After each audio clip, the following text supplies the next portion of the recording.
It's another beautiful day right here. The first working day of the week, Monday, is right in front of us. It's a delight to have every one of you in part of Global Morning. Thank you very much for joining us. My name is Ramsey Enoch Abu. It's a bright day, and of course, some people will say, well, it's a bright day. You don't need to be told that it's a bright day because you're already seeing the brightness based on the conditioning of your hearts. Priscilla is right here today. It's not me and Jumai today. It's me and Priscilla Obasi. Yeah. It's good to have you on Global Morning. I'm trying to remember the last time we were on Global Morning together. I just had that nostalgia again, the nostalgic feeling. Well, it's always a pleasure to do this with you.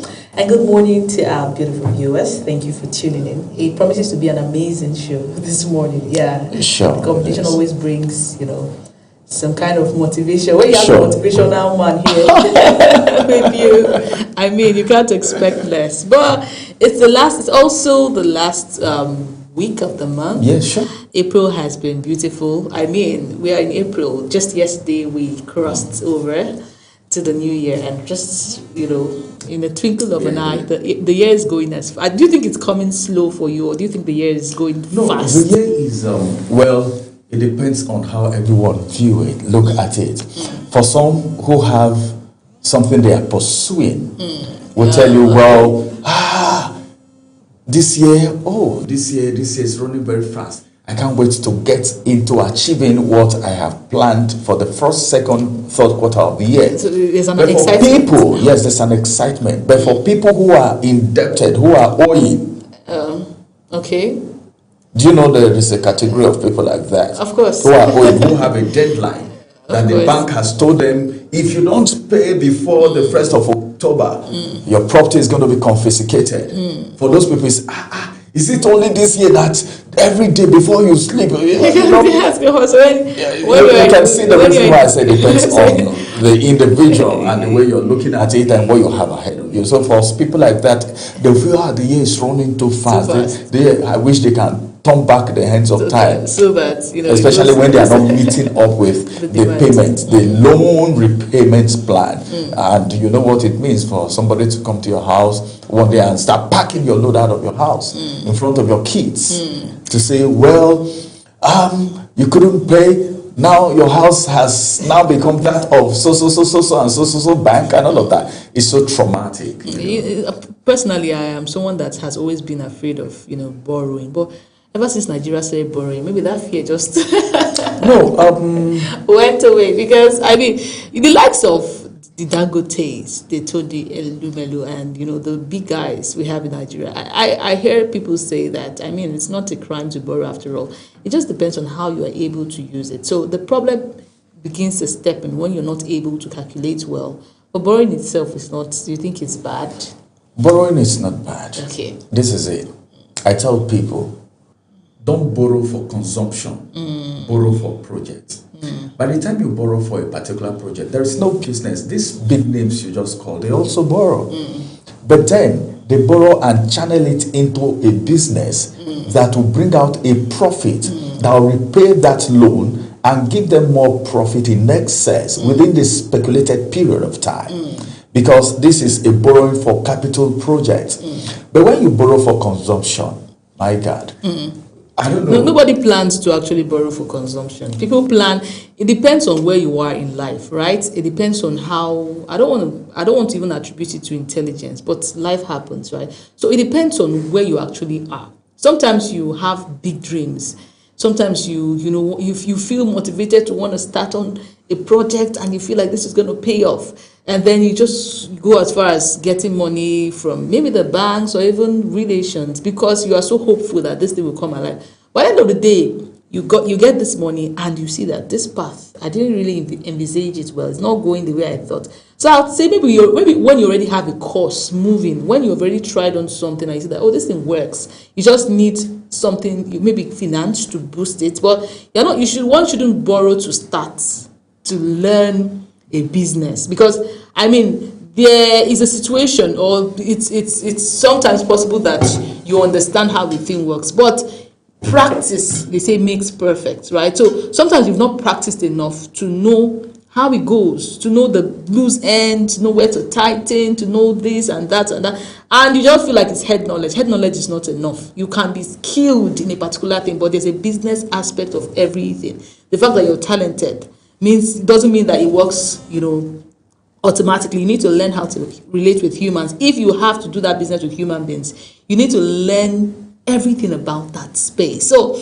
borrowing, being skilled or having a venture in mind or being adventurous enough to take on some risk doesn't give guarantee for success. I think before a person goes to the bank to say or go approach people to want to borrow a thing, let it be that you've tried that thing with at least little capital, right? You know where to channel exactly. You know that exactly. You've made your mistakes, or you've seen one or two loopholes, or you know that this can happen here. You've learned that space. You've learned that environment. You cannot learn it 100%, of course, but to an extent. Then you are able to, invest more into it, and I feel like at that point you are ready to make profits. But you might be all motivated. You might be all energetic and feel like I have the skill. Ultimately, I'm saying skill is not enough. It's borrow. Yes. Yeah. There is something they call capital management. All right.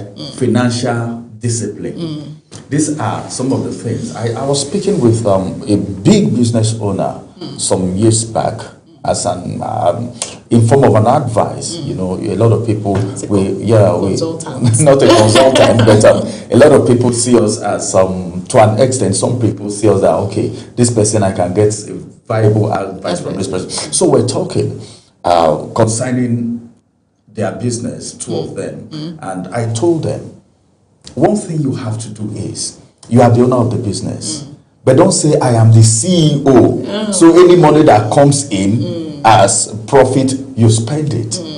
You can just wake up overnight and say there is a need. Then you put your hand in the business money and you take it. These people don't even have an accountant. They don't have an auditor. And I told them, place yourself on a salary, monthly salary.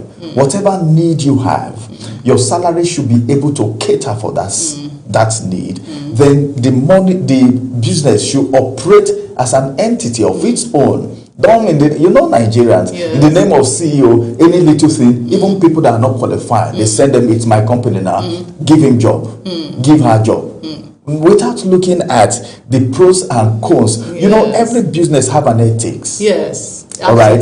The way operational, with the way it operates. Yes. The morality of operation. Yes. So, if you want to borrow money, tie it to something. All right, like you said, very important. But do you know that there are people who borrow to even start a business? No. You don't borrow to start a business. A business you don't even know that you will not even master. Except you, of course, you have a family member that do not mind, or the friend that doesn't mind. There are people that are going through tough times, and families say, "Oh, let me support this person," or you reach out to them, and instead of always coming back to disturb, they say, "Okay, let's establish that person." That's a different case. But on your own, you say you want to go to the bank or approach a friend. No, that's it. If you want to say to someone, there is this boys from the west, from the east, I beg your pardon, that go learn trade. One boy. At any point in time, give those guys money. The non-reckless one, not these ones that because they have small money now, all their body is gold. Not those type. But the people that are very meticulous with whatever they are doing, give them money. They turn it into something else. They multiply the money. So you don't go borrow, all right, when you don't have a capital project. A lot of, anytime anybody talk about borrowing in Nigeria now, the first place people's mind go to is the federal government. That was the first thing you said when we're talking about borrowing. Yeah, if you're getting used to the term borrow, because if you're borrowing and you're seeing what this money is being used for, it's something. We'll talk about borrowing on our program today. We'll need to also look at the state of the economy right now, because a lot of things have been said. I don't know if it is part of the campaign, but some economists and analysts have come out to say, well, we are doing this, we are doing that. I don't know whether they want to support the hardship or they feel the hardship is just one-sided, because somebody has told me on one of my programs here today that the people facing hardship in Nigeria are lazy people. that there is work everywhere. And I was like, okay, well, maybe the end will justify the means. You're not guaranteed of living a good life based on the systems we have, no matter how hard you work in Nigeria. You just somehow, I'm not saying for the most part of Nigerians, right? You just have to, you have to infuse cutting corners. You have to infuse a lot of, wrong moves somehow to guarantee comfortability. I mean, you are sitting in your house, you're not scared of any rent. Do you understand? I mean, those guys that jabba, at the end of the day, even when they want to complain, they understand that, okay, they are in a country that the system works. That I put in so work, I'm able to reap it based on the hard work I put in. I work for 1 hour, I get this. Every time I invest my 10 hours, I know that I'm able to get this. But in Nigeria, someone can work for 2 hours and earn more than you that work for 10 hours. It's possible. Very possible because of we call it nepotism, because of long legs and all of that. So there's no structure, there's no system per se that you can guarantee or that can say this actually works, and that is the problem itself. Now, talking about the fact that we are in deep in borrowing, I mean, just recently again, there was an application for loan, borrowing. And it's always been approved. Always being approved instantly. The speed it's been approved is another thing that needs to be studied. But we'll talk about that for another. But the thing is, we had an economic analyst come on the show sometime last week, and one of the things he said was, why, when you keep taxing, we have a tax reform. This is supposed to be something that relieves Nigeria or our economic, systems of constantly borrowing. We also talked about fuel subsidy. I mean, some years ago, when this current administration came into power, they decided to end fuel subsidy. One of the reasons is to divert funds. But right now, we do not have fuel subsidy, which the masses, of course, the ordinary Nigerian is suffering the brunt effect of that. We're not talking about that. And then in the midst of the fact that we have, the federal government have been relieved of constantly subsidizing fuel, they are still endlessly borrowing. How do you solve that math? It's not adding up in any way. So, I don't know. Elections, they say he always comes with his own spree of borrowing too. So we don't know if the borrowing right now is tied to the next campaigns. We don't know all of that. The problem with Nigeria, again, accountability. Nobody comes to tell you this is what we have used the money for. You don't even get to see it. Because if I go on my street and I see that, there's good transportation everywhere, I don't need to ask the federal government why are they borrowing. If I see that our health sector is working properly, do I need to ask why they are borrowing? But the fact that we don't see these things, we don't even see where this money is put into. Go to the market, things are still getting hard and all of that. It calls for serious accountability. So we need our government, we need our leaders to come out to tell us, what is this money? What are these monies being used for? Why are we endlessly borrowing? Before you blink an eye again, you hear that they are, approving another borrows of billions and billions. It's quite sad, but I mean, one day we're hopeful that we'll be able to fix all of this. All right, that's a very prompt one. But then, before we bring you text and texture, it will interest you to know that the Nigerian Electricity Regulatory Commission has paid a total of 155.84 million naira. For what? What are they paying for? As a credit adjustment to electricity consumers in 2025. I don't know. But when I want to talk about electricity, are we saying that our electricity has been subsidized? Or over the weekend we got, MTN credited some customers. So, yes, I wasn't credited. 341 naira. Some people said they received 90 naira. So I don't know. I really don't know what that money was for. Maybe illegal charges. Well, so I'm wondering if this is also going to... This one, I think this is it's a credit adjustment to electricity consumers. So are we... Maybe they overcharged or something. Is it on the increment side or is it on the decrement side? Is it that we're saying, okay, instead of paying 2 naira to get 1 unit, you're going to pay 1 naira now to get 1 unit? We need all of this explanation. Okay, I think Priscilla will need all this explanation. All right, but then this was this follows the resolution of billing related complaints. All right, people over billing, But then, can you take that away? I don't know. It's like people are even used to it. Because a lot of people even do estimated billing. They just come and look at the house. Okay, this person has, this house looks beautiful. World, in today's Yes, they time do. and age. Yes. Interesting. I thought everybody has Prepaid meter? Yes, No. on that route. No. Prepaid meter, to get prepaid meter for some persons, I think there was a time they said prepaid meter was supposed to be free. Yes. A lot of people in Nigeria don't have prepaid meter. Are you serious? Yes. A lot of people in Nigeria don't have prepaid meter. So a lot of estimated billing.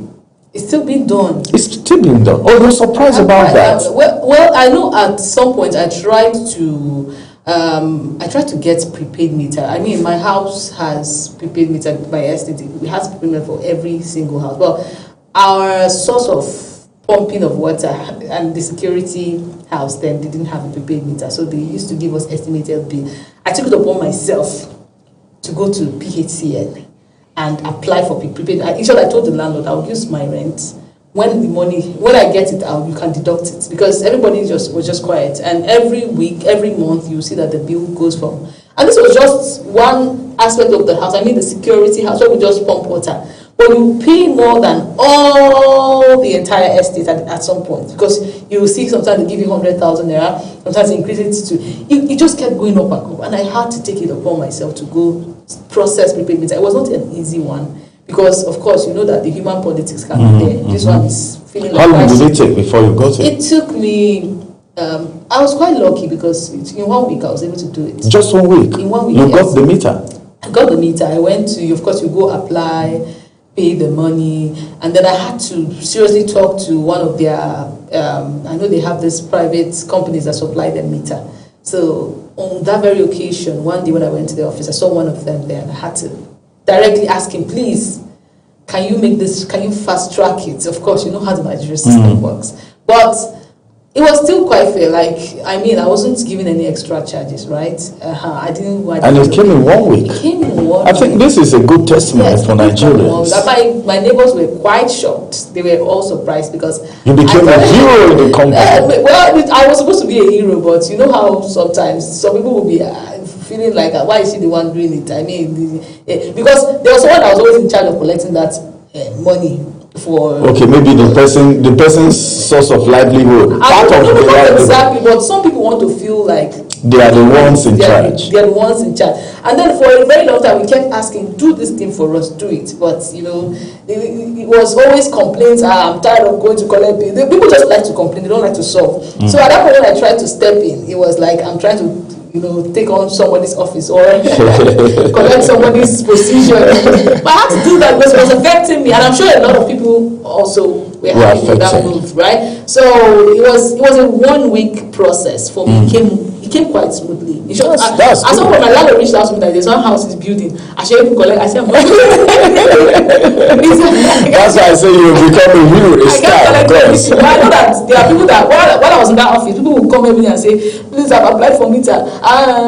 Do you know? Okay, the interesting part is, eventually when we paid for that meter, they now said our bill would be, transferred. I don't know how they did that, but at some point, they slashed when you recharge, you take 50%. It still became a problem. Even if we were faithful with paying the bills, right? But they did that once, and they said, "Oh, this is because the meter came with credit, so we have removed our credit." Nigeria can be a very funny place, right? They must find a way to get their money out of your pocket. Anyhow, even if you are using a system that is regulated, that is automated, this is Nigeria. They will find a way. Well, I mean, it's still better to use prepaid meter. So I'm quite shocked that there are Nigerians that don't use prepaid meter. So many. Do a research about it. You can even do a special report about it. I think I'm quite interested in that because I don't expect to hear such in today's time and age. All right. It's a matter of fact. Don't worry, that report will soon hit your screen in one of our news bulletins. Right, everyone, it's now time for us to take a quick break as we bring you Taste and Texture. Stay with us.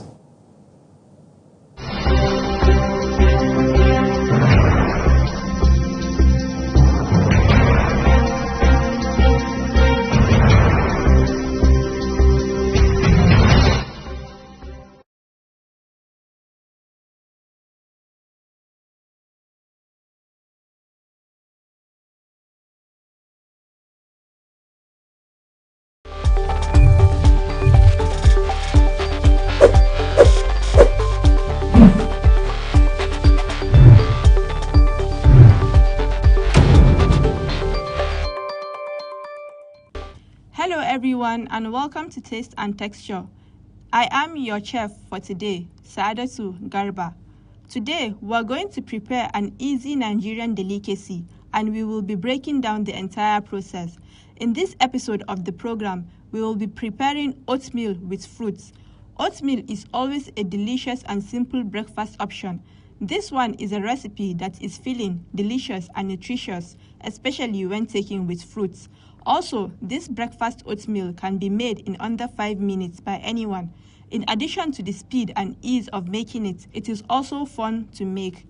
Main supplies: raw oats, milk, sugar or honey, water, banana, coconut chips, apple, cashew nuts. Step 1. Place a clean pot on the stove and add enough water to cook the oats. Step 2. Bring your water to a boil and add the oats while stirring gently to avoid lumps and burning. Add more water if the oats is too thick to the consistency you prefer. Step 3. When your oats is cooked, add honey or sugar, then add your milk and mix properly. Step 4. Dish your prepared oats into a bowl. Step 5. Dice your apple into small bits. Peel and slice your bananas, then add into your bowl of oats. That's it. Your oatmeal breakfast is done and ready for consumption. Now, it's all yours to enjoy. That's it on today's episode of the program Taste and Texture. Hope you will try this recipe in your various homes and hope you enjoyed the program. Join me same time next week for another episode of the program. I am Saadatu Garba. Thank you for watching, and I'll be catching you on the next exciting meal.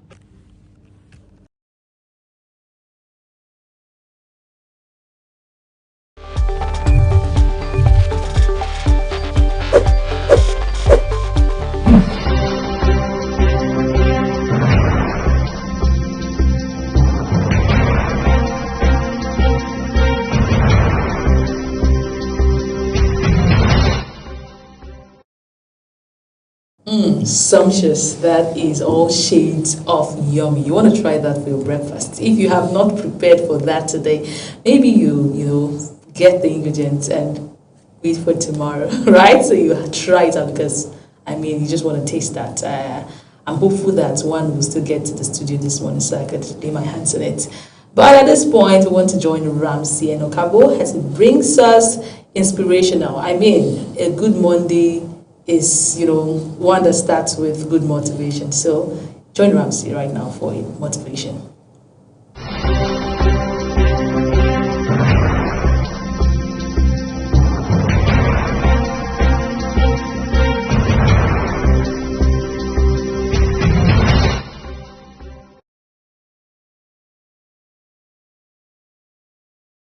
Hello and welcome to another moment of heart-to-heart inspirational.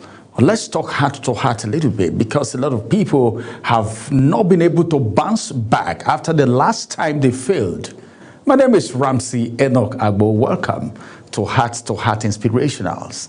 Failure is a feedback and not a funeral. I want to say that again because of people who failed. Some people fell and they remain on the ground. They never got up again because of what they feel people around them are going to say. But then failure is a feedback.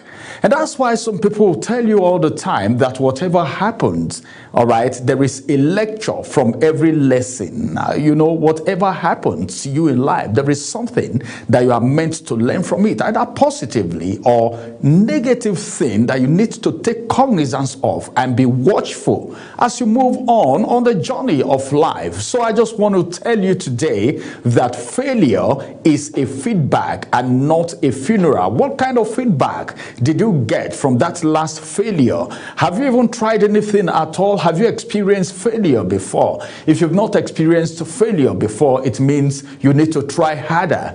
Because on this journey of destiny, people who are successful today are people who have failed a number of times and they got up on their feet, learned from their mistake, and their mistake became a stepping stone for them. And of course, they are where they are today. Why? Because they never allow that failure to become a funeral to their dream.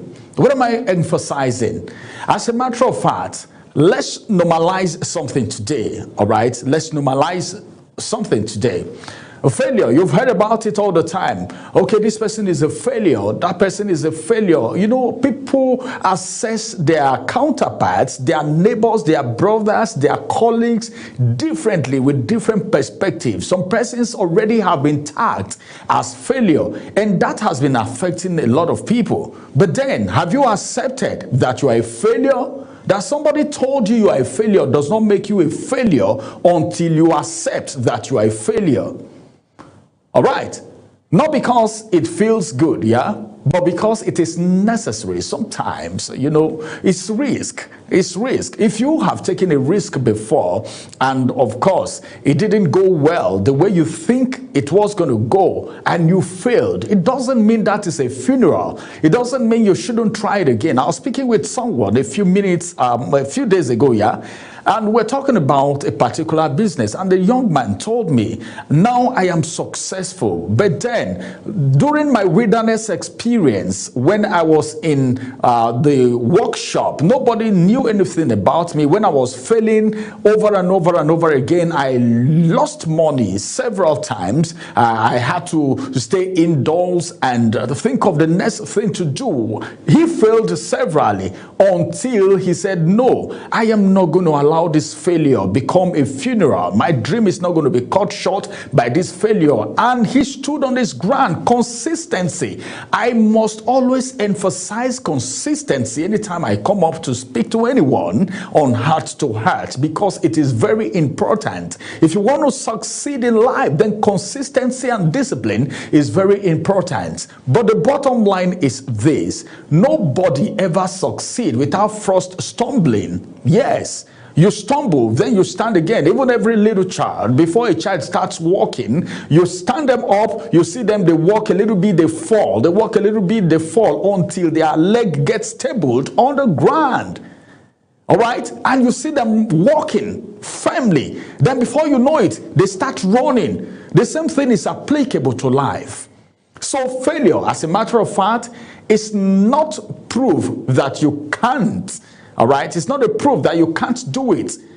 It's proof that you tried. It's a proof that you tried. When you fail, it means you tried and you failed. It doesn't mean that's the end. It reveals what doesn't work and refine what eventually would work later. That's what failure does. Anytime you fail, you know that, yes, this one does not work. Let me try the other one. It gives you a focus. It makes you know that, yes, if I go this way, I'm going to fail again. So I need to do something else. It's only a fool that do the same thing the same way and expect a different result. If you are doing one thing the same way all the time, you get the same result. You need to apply technicality, strategy, discipline, excellence every time. Whatever you do, let that touch of excellence be in your head. All right? So that when you fail in one thing, you try doing it the other way. But then don't allow that first, second, third, fourth failure be your funeral. Let your dream and your vision and your talent not be buried because you failed. Because that failure is trying to refine you. It's trying to build something in you. What do you have to do? I want you to know that failure, what it does is that it reveals what doesn't work and refines what eventually will work. But you need to have this mentality. Every setback is information. If you are willing to learn, yes, that's what it means. Every setback that you've had in the past is an information. Because there is something you need to learn from every setback, from every failure.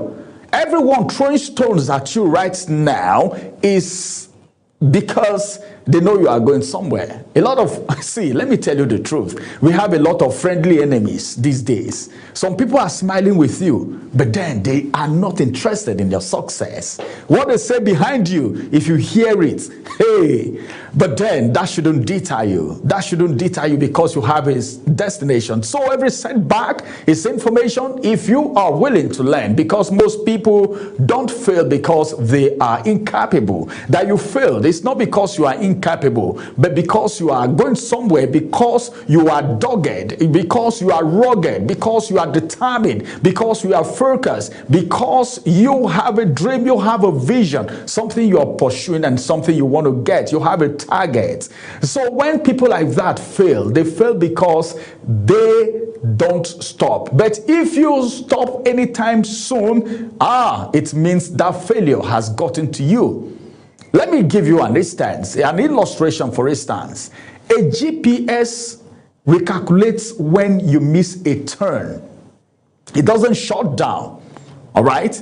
Failure, in other words, simply means it's time to adjust. Anytime you fail, the message is, no, I need to adjust. This principle, this procedure, this formula is not working. I need to adjust. There is something I need to do so that I don't fail again. That's what it means. Anytime you fail, there is a message. It is telling you it is time to adjust the procedure. It is time to re-strategize. That's what it means. All right, so you don't need to abandon your journey because you failed. There is a practical mindset shift that you need to have, and this is it. Number one, stop attaching shame to failure. Yes, stop attaching shame to failure. Some people, when they fail, they feel shy. Oh no, I'm not going to get on that stage again. They will laugh at me. No, I'm not going to do that business again. People will laugh at me. People will mock me. The same people will celebrate and want to identify with you if you are a success. So there should be a mindset and a mind shift for you. Extra lessons instead of self-criticism. Stop criticizing yourself because you failed. Stop criticizing yourself. Stop comparing yourself to other people with other people because you failed. That you failed. Failure is not a funeral. Stop burying yourself in shame and criticism. Try again. Make it better. Make it wiser. Make it stronger. That's what it means. All right? Failure is tuition paid for future success. That is a quote that I'm bringing to you now. Failure, I said, is what? Is tuition paid for future success. But if you don't pay, if you go to school now, all right, 100 level, you need to pay a tuition in 100 level. You get to 200, you pay another tuition before you can get to 300 level. In every of this level, there are tuitions to pay. If you want to change levels in life, don't be scared of failure. If you are scared of failure, you will never try anything good. So what do you have to do? Keep pushing. Don't bury your dream because of one mistake that you made. I'll keep saying this. Learn, rise, and move forward. Don't worry about what people are saying. Don't worry about the situation around you. Don't think, oh, I have failed. I don't need to try it again. Keep trying. Change the strategy. Become wiser. Failure make you wiser. Because you walk through this way and you fail, you apply this strategy, this technique, this principle, this formula, and you failed. You will now need to re-strategize. Use another formula. All right? Until you get to your success. Until you get to what you want to achieve in life.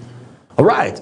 So you need to know that anytime you fail, it's a signal that you need to turn. You need to do something again. You need to re-strategize. You need to improvise. Come up with something new.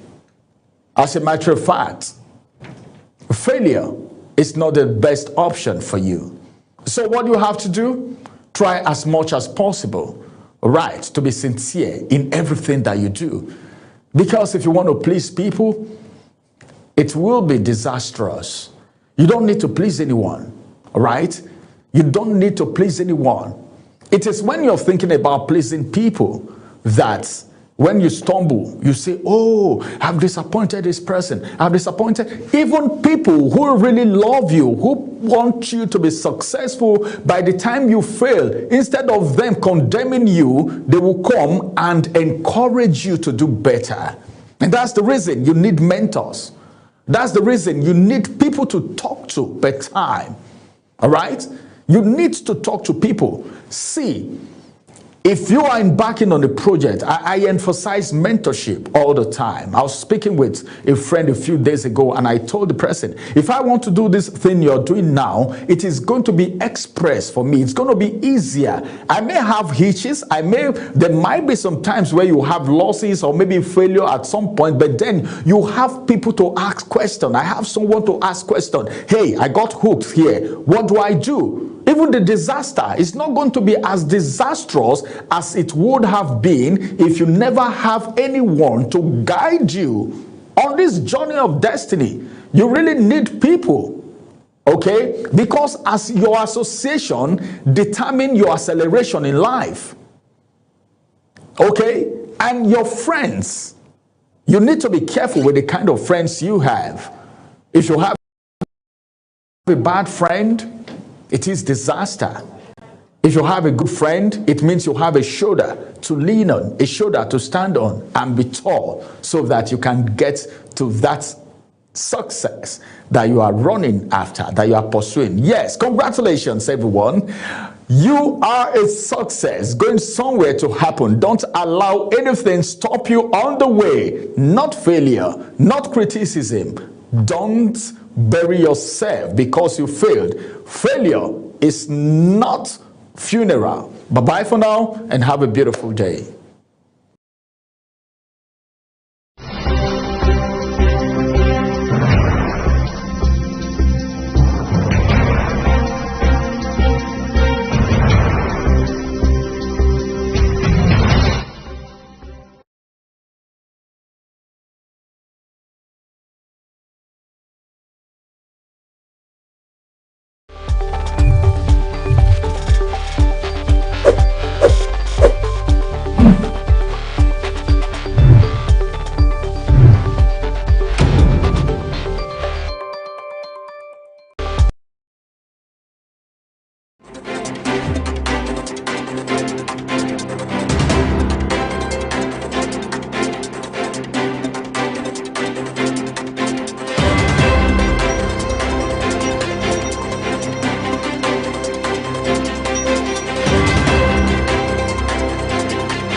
We hope with these few points of ours, we've been able to motivate you for today, Monday. Now we dive straight to the newspaper review segment, and we're starting with the Vanguard newspaper. Okay, first story says, NASU, Konwa, NAPTAN to federal government.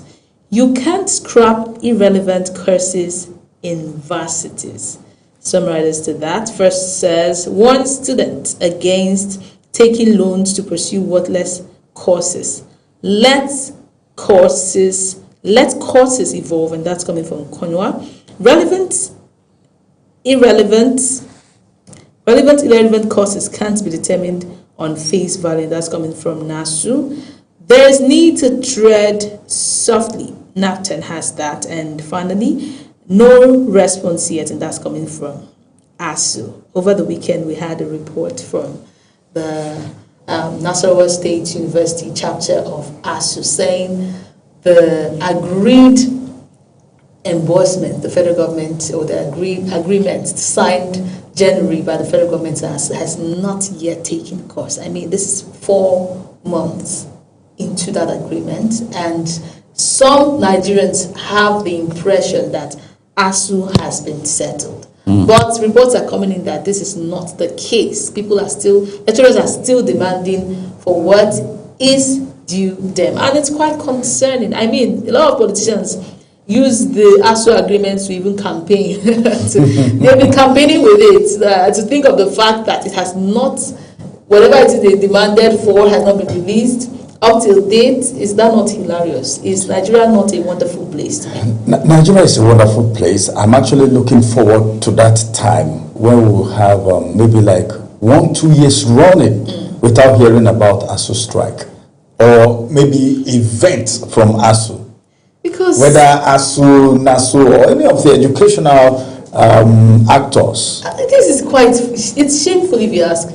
I mean, you are campaigning with the fact that you have, this is the tenure or this is the administration that ASU has smiled. And ASU members are saying, you are not giving us what you promised. They are not smiling. You just signed something with us and told us this is the end of it. And you're using it to campaign already. And we are not seeing the realities yet. This is really embarrassing. It's embarrassing. It's embarrassing. Well, we hope that, of course, that's all we can do. Hope that all of this is resolved soon. Nigerian Guild of Editors, SERAP, sue NBC over media gag order. There have been an uproar with the whole NBC conduct and code in recent times, and responses here and there to that. But you want to read up that detail on page 9, and the first one on page 21, first one on page 9, I beg your pardon. Finally, how Nigeria can reverse 2.5 trillion naira agri export deficit, and that's coming from Gadain. That's the Vanguard Economic Discourse. You want to read up that detail on page 13. Those are your headlines for the Vanguard newspaper. Next one of call is the Punch newspaper. All right, everyone, let's quickly make it punchy right here this morning. On the Punch newspaper, we have a couple of headlines. First, above the nameplate, we have the picture of Olusegun Obasanjo there, where it says, NNPC refineries will never work again. That's a former, a one-time two-time president of the country, saying military president and, of course, a civilian president. So he is more like a has seen it all president. And he's saying, well, the refineries cannot work. So what next? That's the question Nigerians are asking. Yeah, so, of course, he's speaking from a place of deep knowledge, because he has been in the system. For him to say this, is it that he left it at the point where he cannot work? After him, a lot of people have come in, Maybe we'll read that detail to get the context of where he's coming from, because I don't understand, because is this supposed to be prophecy of doom? How do you say that? Maybe, well, I'm quite curious. I would read of that. All right, Nigerians, pick up a copy of the Punch newspaper and read it up too, like Priscilla has said. More headlines coming for you right here on the Punch newspaper. And this one says, fuel price hike. Airlines plan Thursday shutdown. Interesting. Article warns against suspending campaigns in Borno, Benue, and others. Primaries. How power struggles threaten Ondo APC unity. Details read on page 7. Then this one says INEC Gaban recognition sparks fresh SDP row. Details read on page 44. Why OAU declined venue for Peter Obi lecture. This is coming from management. And of course, now we can look at the story at the footer, which says another UK-based Nigerian found dead at workplace. What's responsible? What's the problem? Why are we having all of this? A lot of factors contribute to these things, really, because you have issues around mental health. You're in a land where you probably do not have family. There's nothing as the inherent nature of a human being is companion. Yes, it's part of the vital sense of belonging. Everybody wants to have family. So when that is missing, it already starts to shorten your lifespan. And then you talk around the stress you have to go through, accompanied with that dissatisfaction, with that emptiness somewhere inside, with that craving for family. On a normal, when you're full-fledged, able, when you're healthy all around, it's still a bit difficult to work because you have family, you have friends. It's not easy to push it's a few, right? But it's not so easy. Then when all of that is missing, you know that it's a bit more complex to do these things because you don't have so much energy to pursue. You get so that vacuum can lead to death. It can actually. It can if you're not intentional about. Some people don't even know that they have a problem, and that's where the problem actually starts. When you don't know, when you know your problem, you are able to manage it well. If you know that there's something that is wrong, maybe I don't have family here and it's likely to affect me. How do I? But this one they said who killed. Yes. Not died. Well, killed. Meaning someone killed the person, probably, or a situation. Something killed. Oh, that means something is responsible. Something or someone is responsible. Oh, that's quite. But if you look at what these people do outside the country, abroad, sometimes, not all, there are some that are doing legitimate, businesses. Yeah. But then all of this could be attributed to 1,001 things. Anyway, let's see. Maybe you can pick a copy of the Punch newspaper and go through it. Found, no, it wasn't killed. It found dead. Okay, found dead. Yes, found dead. So he was found dead. Yes, he was found so dead. Now the cause of his death may not have even been. Oh, that's true, Priscilla. What you're saying could be true, but Nigerians are very strong. But missing your family and being isolated or lonely can kill. It might not even be the issue. There are a lot of things to consider when you want to jeopardize. Well, pick a copy of the Punch newspaper and go through that for whatever the reason is. Now we get to the big story, which is the big one here, Ibadan meeting. PDP ADC blocks reject joint presidential ticket. The first thing Priscilla said when I read this before we even got on air, she said, well, before Uncle, when they disagree, these are blocks, blocks, meaning opposition in an opposition, or I don't know what to call them. It's very complicated. It's complicated. Then some riders to that story for you here quickly. Wike camp, Atiku, Mark misled by impostor. That's the kicker. Then of course this one say Kachuku ADC faction, LP disown meeting. APC question Makinde's fitness for office after Operation Witty comment. All right. So Makinde, from what we heard, Makinde, pulled the meeting for opposition. Those that do not agree with the president. Was it Makinde? Well, there was a meeting. Yes. For the meeting to even hold in Ibadan, you know that. A company of do I call them what do I call them? Those that are not disgruntled? Opposition parties. Opposition party members. Opposition in Nigeria are those that are not happy. They are those that are disgruntled, those that feel sidelined. Because I tell you the truth, there are some APC members that might be in that meeting for all we care. But I will not say. They may be working from the background. They might not be in that meeting. Media. We saw a video. Trust the media. The media is going to fish them out. I saw a video with a guy with the Tinubu cap trying to snap with Obi. I said, Obi, and he went viral. Well, some people are using that cap as a fashion. Okay, so it might not be a true supporter or a full-time supporter or a die-hard fan. So that's you have to get your own cap soon. Me, I don't even use cap in the first place. But the truth is that there are people in APC, in all the parties. It happens in all the parties. You are in the party, but you're working against the party because you are not satisfied with one or two things. Or probably you want your brother to win at the Senate, then maybe Tinubu at the presidential level, then maybe somebody at the House of Reps. That's true democracy. Well, that's democracy because it's government of the people, for the people, and by the people. So you choose the people who you feel are capable, and not because they are in the party, then you give them automatic ticket. What if they are not qualified, they are not capable, if they don't have what it takes? So through democracy, you pick who you know is at least capable.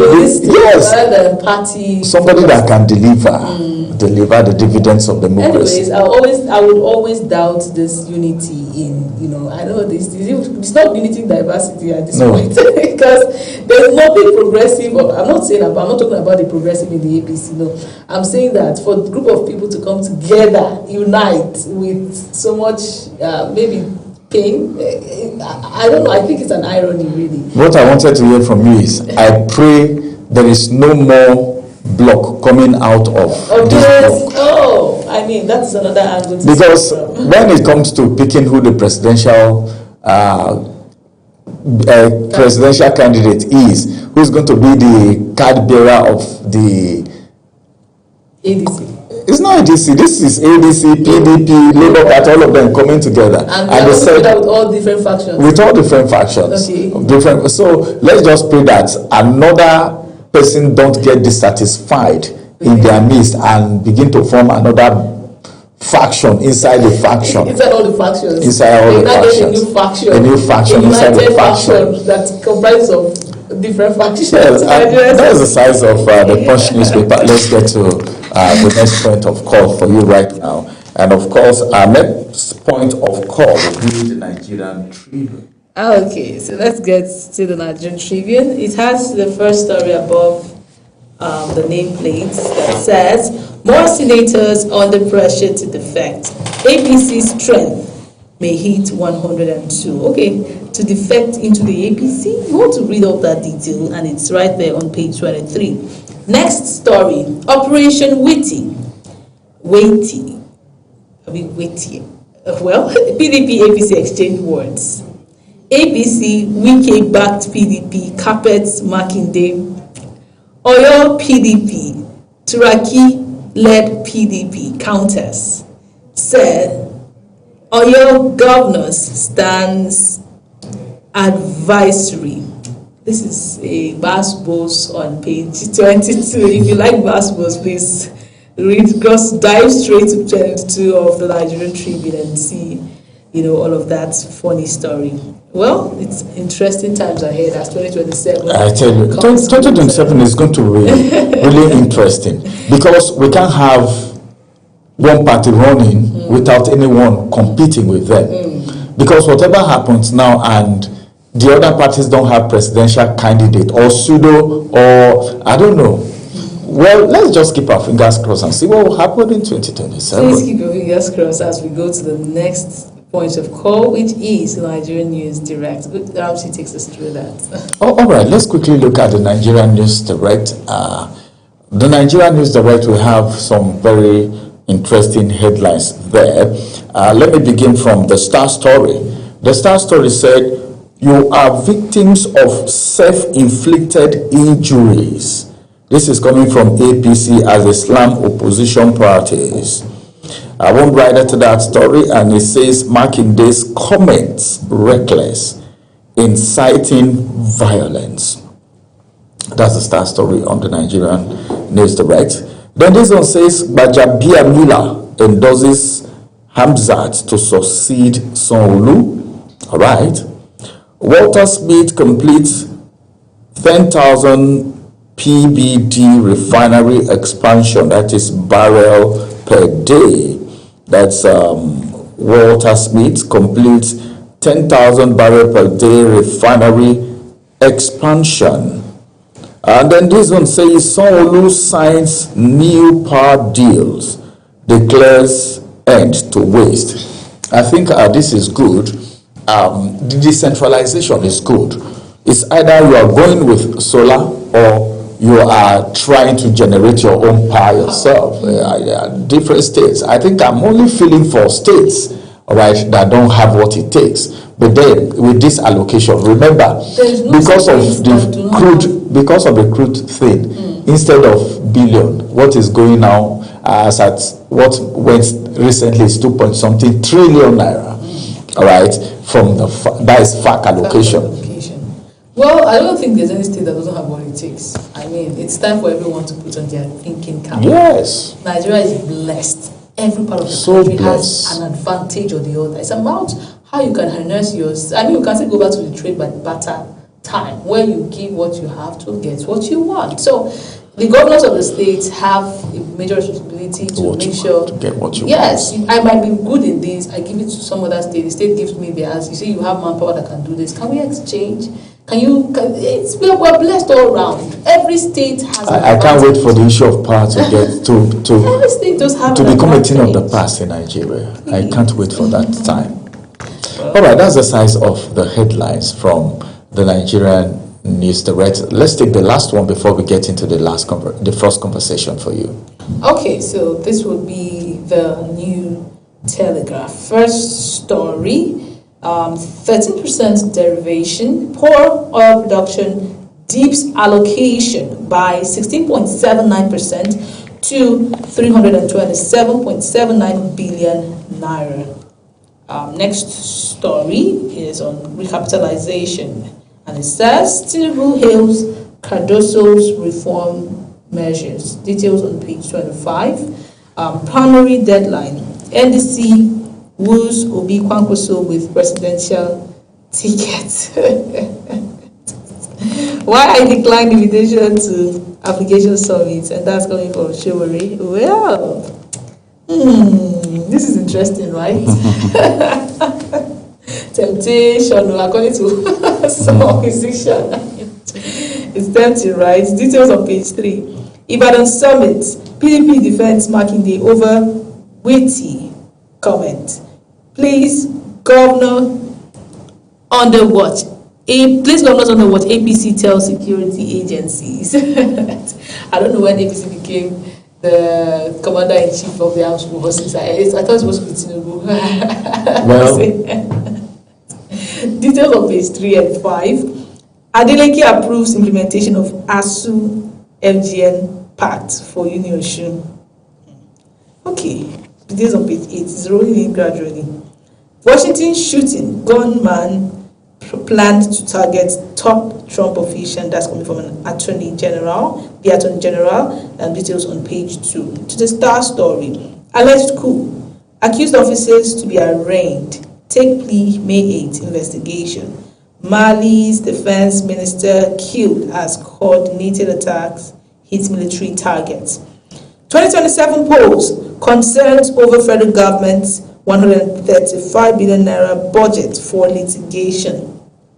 Of course it is. Huge budgetary allocation for suits.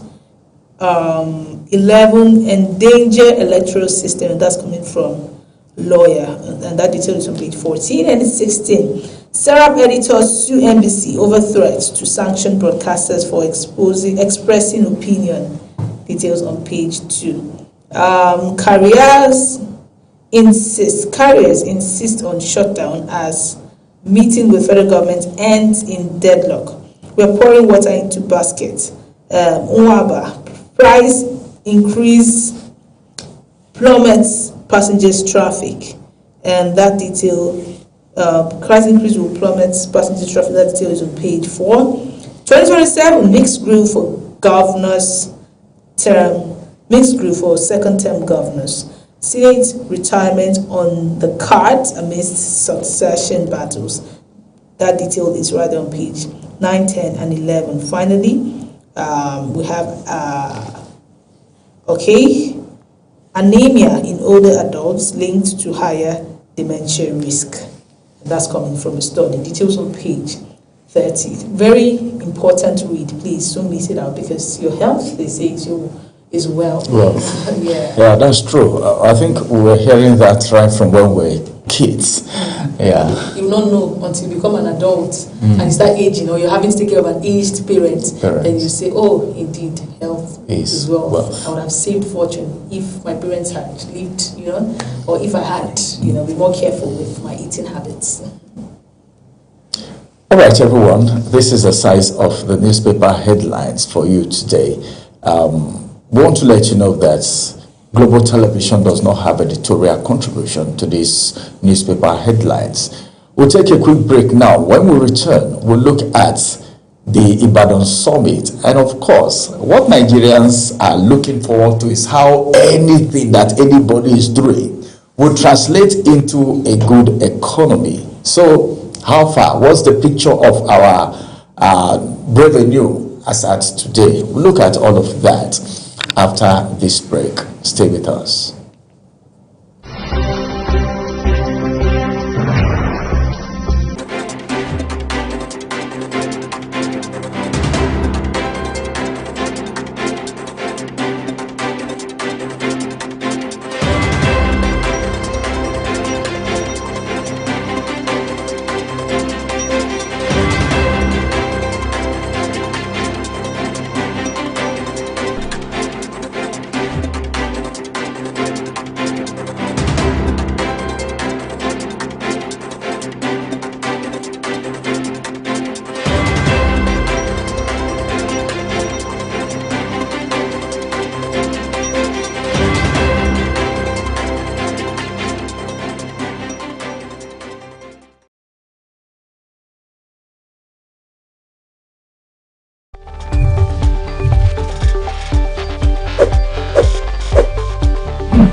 Wake up with Global Morning, your daily guide to what's happening and making the rounds.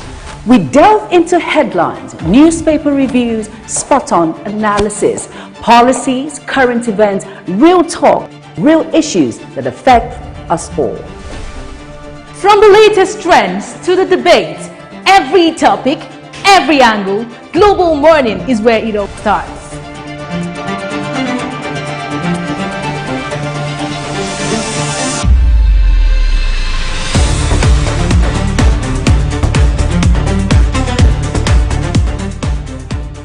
Global Morning, For the latest issues, always on point. watch Global Morning Monday to Friday at 7 a.m., Saturday and Sunday at 8 a.m. on Global Television.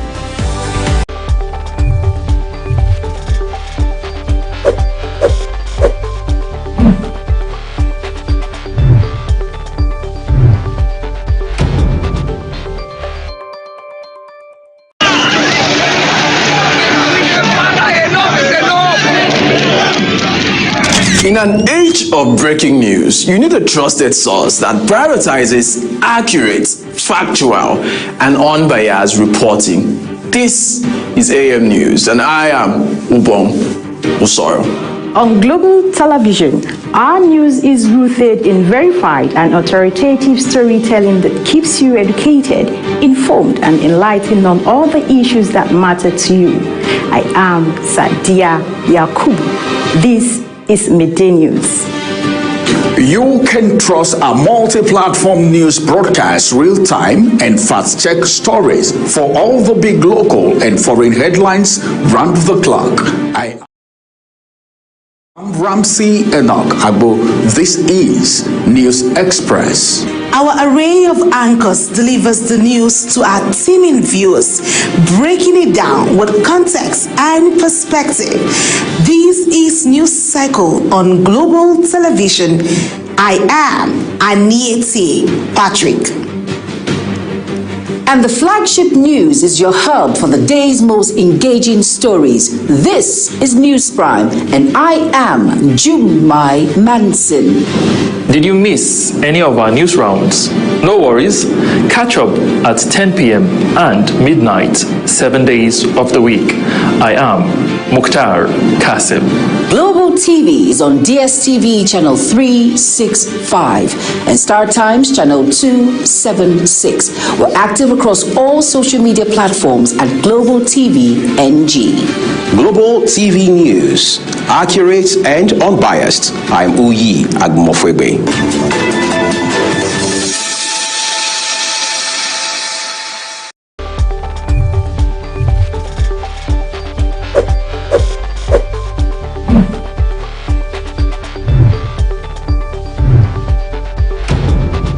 At Witchtech Cables, we don't just make cables, we deliver excellence. Our products are built with advanced technology, trusted for their unmatched quality and durability. With a wide range of cables, swift delivery, and continuous innovation, we stay ahead of the market demand. We are proudly Nigerian, fully indigenous, yet world-class. Backed by a professional team, strong technical support, and a deep commitment to customer satisfaction. Witchtech Cables is more than a brand, it's a promise. Witchtech Cables, quality cables better than the best.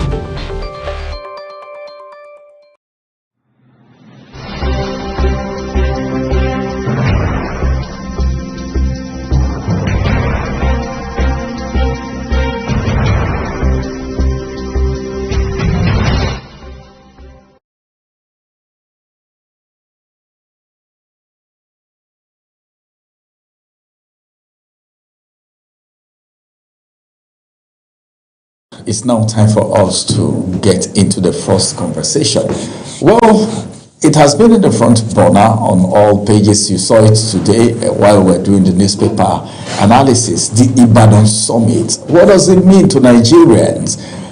Priscilla and I were just talking about the fact that we just wish that there is no faction inside that opposition coming together right now. Remember how APC took over from PDP in 2015, how they came together and all of that.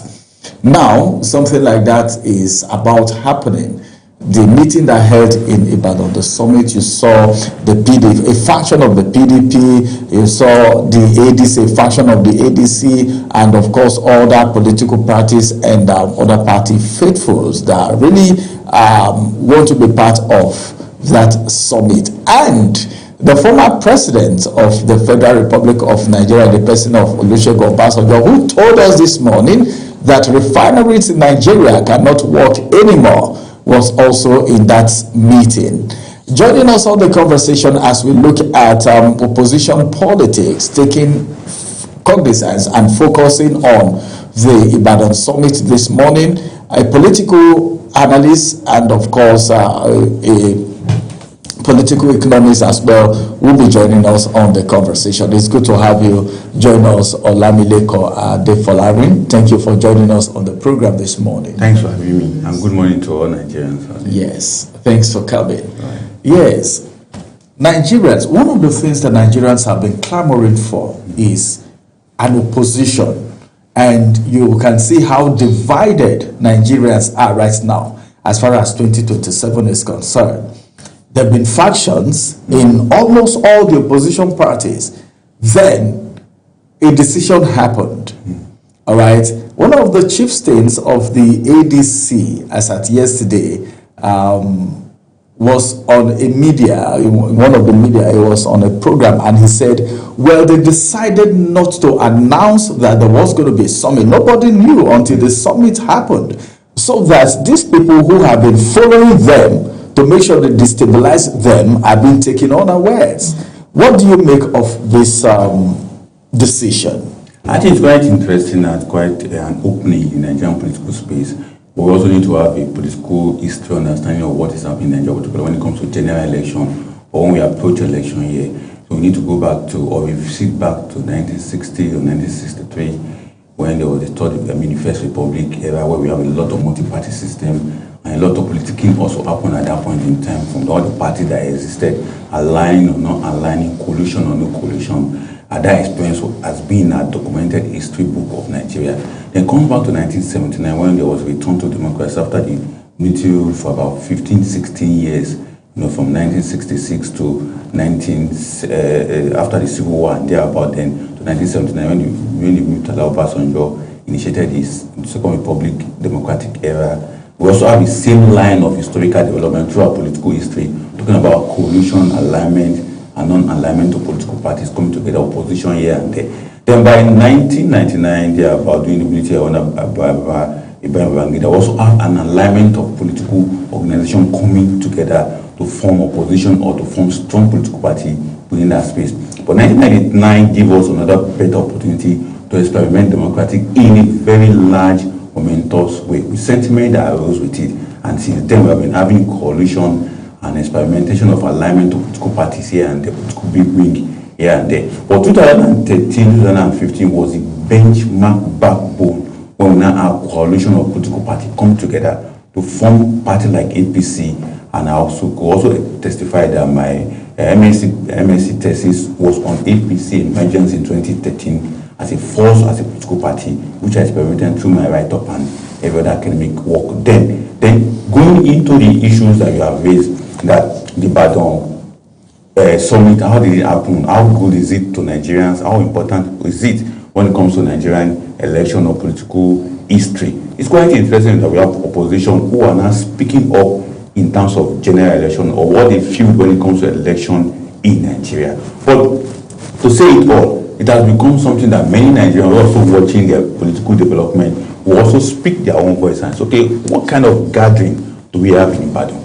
Are they people of progressive mind or are they people of developmental issue, or are they people who are looking at opportunity to also gain power at this point in time? So the Ibadan gathering was the momentum, it was the sentiment driven by political interest, political alignment, political coalition, but also short forth of what Nigerians in their deep down understanding of what they really want when it comes to economic development fall from. Because the same set of people who, I will use the word of show, one of the leading political figure and activists said that it was a gathering of people of broad mind, people who doesn't even know what Nigerians really want, but who are rather seeking political power through every means. And that's what I can use to describe the Ibadan summit. But to take it all from the surface of it all, it's good that the opposition are coming together to meet. But when they meet, what do they really talk? What do they really deliver? And from all the communique they drop for us to read, there's no tentative, alternative policy reform change that this set of people are bringing on, rather than how they are going to seek power, how they're going to collect power from Tinubu and the rest of the APC member, which is quite very, very not interesting, but one understand as political economists when it comes to weighing into opposition parties and what they really can offer. And at this point in time, what they can offer is that they want to take power from Tinubu. And that's what we are seeing written on major newspapers. If you read any newspaper today in Nigeria, or read any social comment, it's all about taking power from Tinubu. Is that taking power from Tinubu? Is that the answer to Nigerian problem? Because this is how APC also they were taking power from PDP, and today we haven't seen any correlation or development that intend to change the narrative around the people feeling or the people bones when it comes to economic development in Nigeria. Well, I mean, you've given a very good history, especially for the Gen Zs to catch up with what is happening, in our political space. But then one would want to argue, I mean, this said APC that is currently in power also did same thing, just as you have also confirmed in 2019. And the state where we are in right now in Nigeria, I don't know if it's something that you are quite happy with. Of course, from your own expression, we've not seen major progress, we've not seen development, we've not seen delivery on campaign promises and all of that. I was seeing a repeat or maybe another cycle of that same incident about to come to play. At the end of the day, it's politics, it's democracy, and there just has to be a way. One way is to take power. They say power is collected. So it's that route. However we want to look at it, there has to be someone that comes to challenge the narrative, to challenge whatever is happening and takes power. And they have seen that in time past, this is the route that actually worked. This is the do you think in the ADC right now, other major oppositions are, doing it even the way that the APC did them? Because if we were to give them their credit, it was quite successful. So do you think whatever methods they are using would be successful? Do you think it would even be better than what we had in 2019? And if for anything, do you think that there's maybe a little sincerity of purpose looking at the people at the forefront of this coalition? I understand with the last statement you made, sincerity of purpose. There's no sincerity of purpose among all of them. It baffles me when Nigerians, young people like my humble self, like you guys in the studio, look at politicians and put your trust in them. You can't trust politicians. So we can't trust people? No. Even an inch you can't give them it. You know the reason why you can't trust politicians? There are so many things that work within our political system. As a political economist, we don't just look at the surface of political action, political election, democracy. It goes beyond. There are factors, there are influences. Obi can become president today, tomorrow now. Today, say, can even become a president today now. He will discover that all that he has been promising from A to Z since 2020, he can't fulfill one. The reason because factors that work within a state. There's a difference between taking power in a state like Nigeria and understanding how state works. State is different from you coming to government. As we not normally talk about presidency, presidency is different from the state. There are 5 elements in a state: judiciary, the police, the courts, the prisons, and the bureaucracy. When you take power from a state, these are the 5 elements you work with, and each of these 5 elements have their own challenges, particularly in sub-Saharan Africa that we are. But in Western Europe, in America, you can see that they were able to manage the state from just the government. You can talk about government, but the government is a bit differentiated from the state. Because politicians will come and take the government, but the state remains. That's why I see somebody is getting elected today, next thing someone is coming over. And it's only in the element of the state, which is we call it in political science, we call it the tools of the state the court, the prison, the army, the bureaucracy, and the foreign affairs. They are tools of the state that is state. So all these have been developed based on the philosophy of the state. So if a politician is taking over a government, he has to deal with the philosophy of these 5 elements. And that's why it's very difficult in Sub-Saharan Africa to deal with the issue of poverty, to deal with the issue of unemployment, because they are not intending their policy around the element of the state. And that's why I say it's going to be very. That's why President Tinubu is also finding it difficult. Nigerian unemployment rate is now 33%. Has he been able to reduce that? No. And we have been struggling with 33% unemployment since the days of Buhari. It was even 35, then it came down to 33. But nobody has done anything meaningfully to reduce it. Then the other part of your question, is what they are doing right now, is it what repeated in 2013, 2015? No, I would say no, because based on my thesis that I wrote as an MSc holder on my PhD, MSc thesis dissertation field work, it's different. APC merge, they merge and they emerge.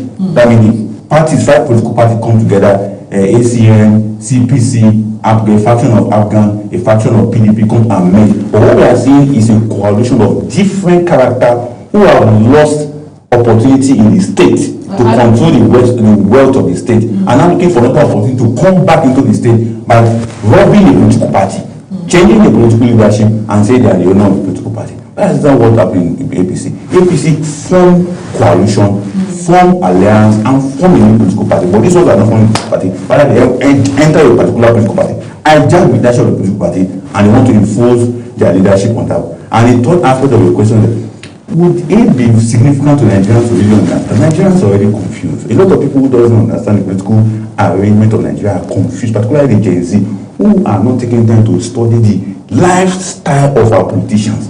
As someone who I study lifestyle of politicians. A politician that has been around since 1999 and didn't say anything different for what he or she has done cannot tell me today that I should put my vote on him or her. I won't do that. Because I discovered that from your grassroots mobilization that you have been doing, you're only just been doing a minute development impact on your people. What about the general life? So for Gen Zs, let us take a look at all these politicians and see what they have done in the past, so that we can be able to concretize when it comes to supporting them or not supporting them. And so are you saying that we are likely to go into a bigger mess if we decide to vote a smaller devil? They are not just smaller devil, they are wider, monstrous. The reason is this. See, look at the life of all these other people. They have been out of power for 10, 15 years. Their means of livelihood is getting shrink. They are not having access to power. Look at one of them who call himself Dino Milai. Look at the way he's dressing. Look at the flamboyant life he's living. If not such individual come to power, what do you think we'll be doing? Is that wearing baggy up and down? He has been sustaining himself. That's the lifestyle. You don't see when you come to lifestyle. But why is it that when a particular public official or public officer do something that many of us punish him, when we come against him, then someone like that will not come into government office, they will be dressing like that. I mean, it's his choice of. It's his choice of dress. You are the one saying it's a choice of dress, but let Dino Milai come. You in the media, we will be the first one to. Why will he dress like that? Okay, you know what? He has represented his people. Could give, yes. So all through that time, we can attest to the fact that Dino Milai was one of the vocal people, you know, when it came to contributing to development of these people. With vocal people, have you gone to Kubakaba?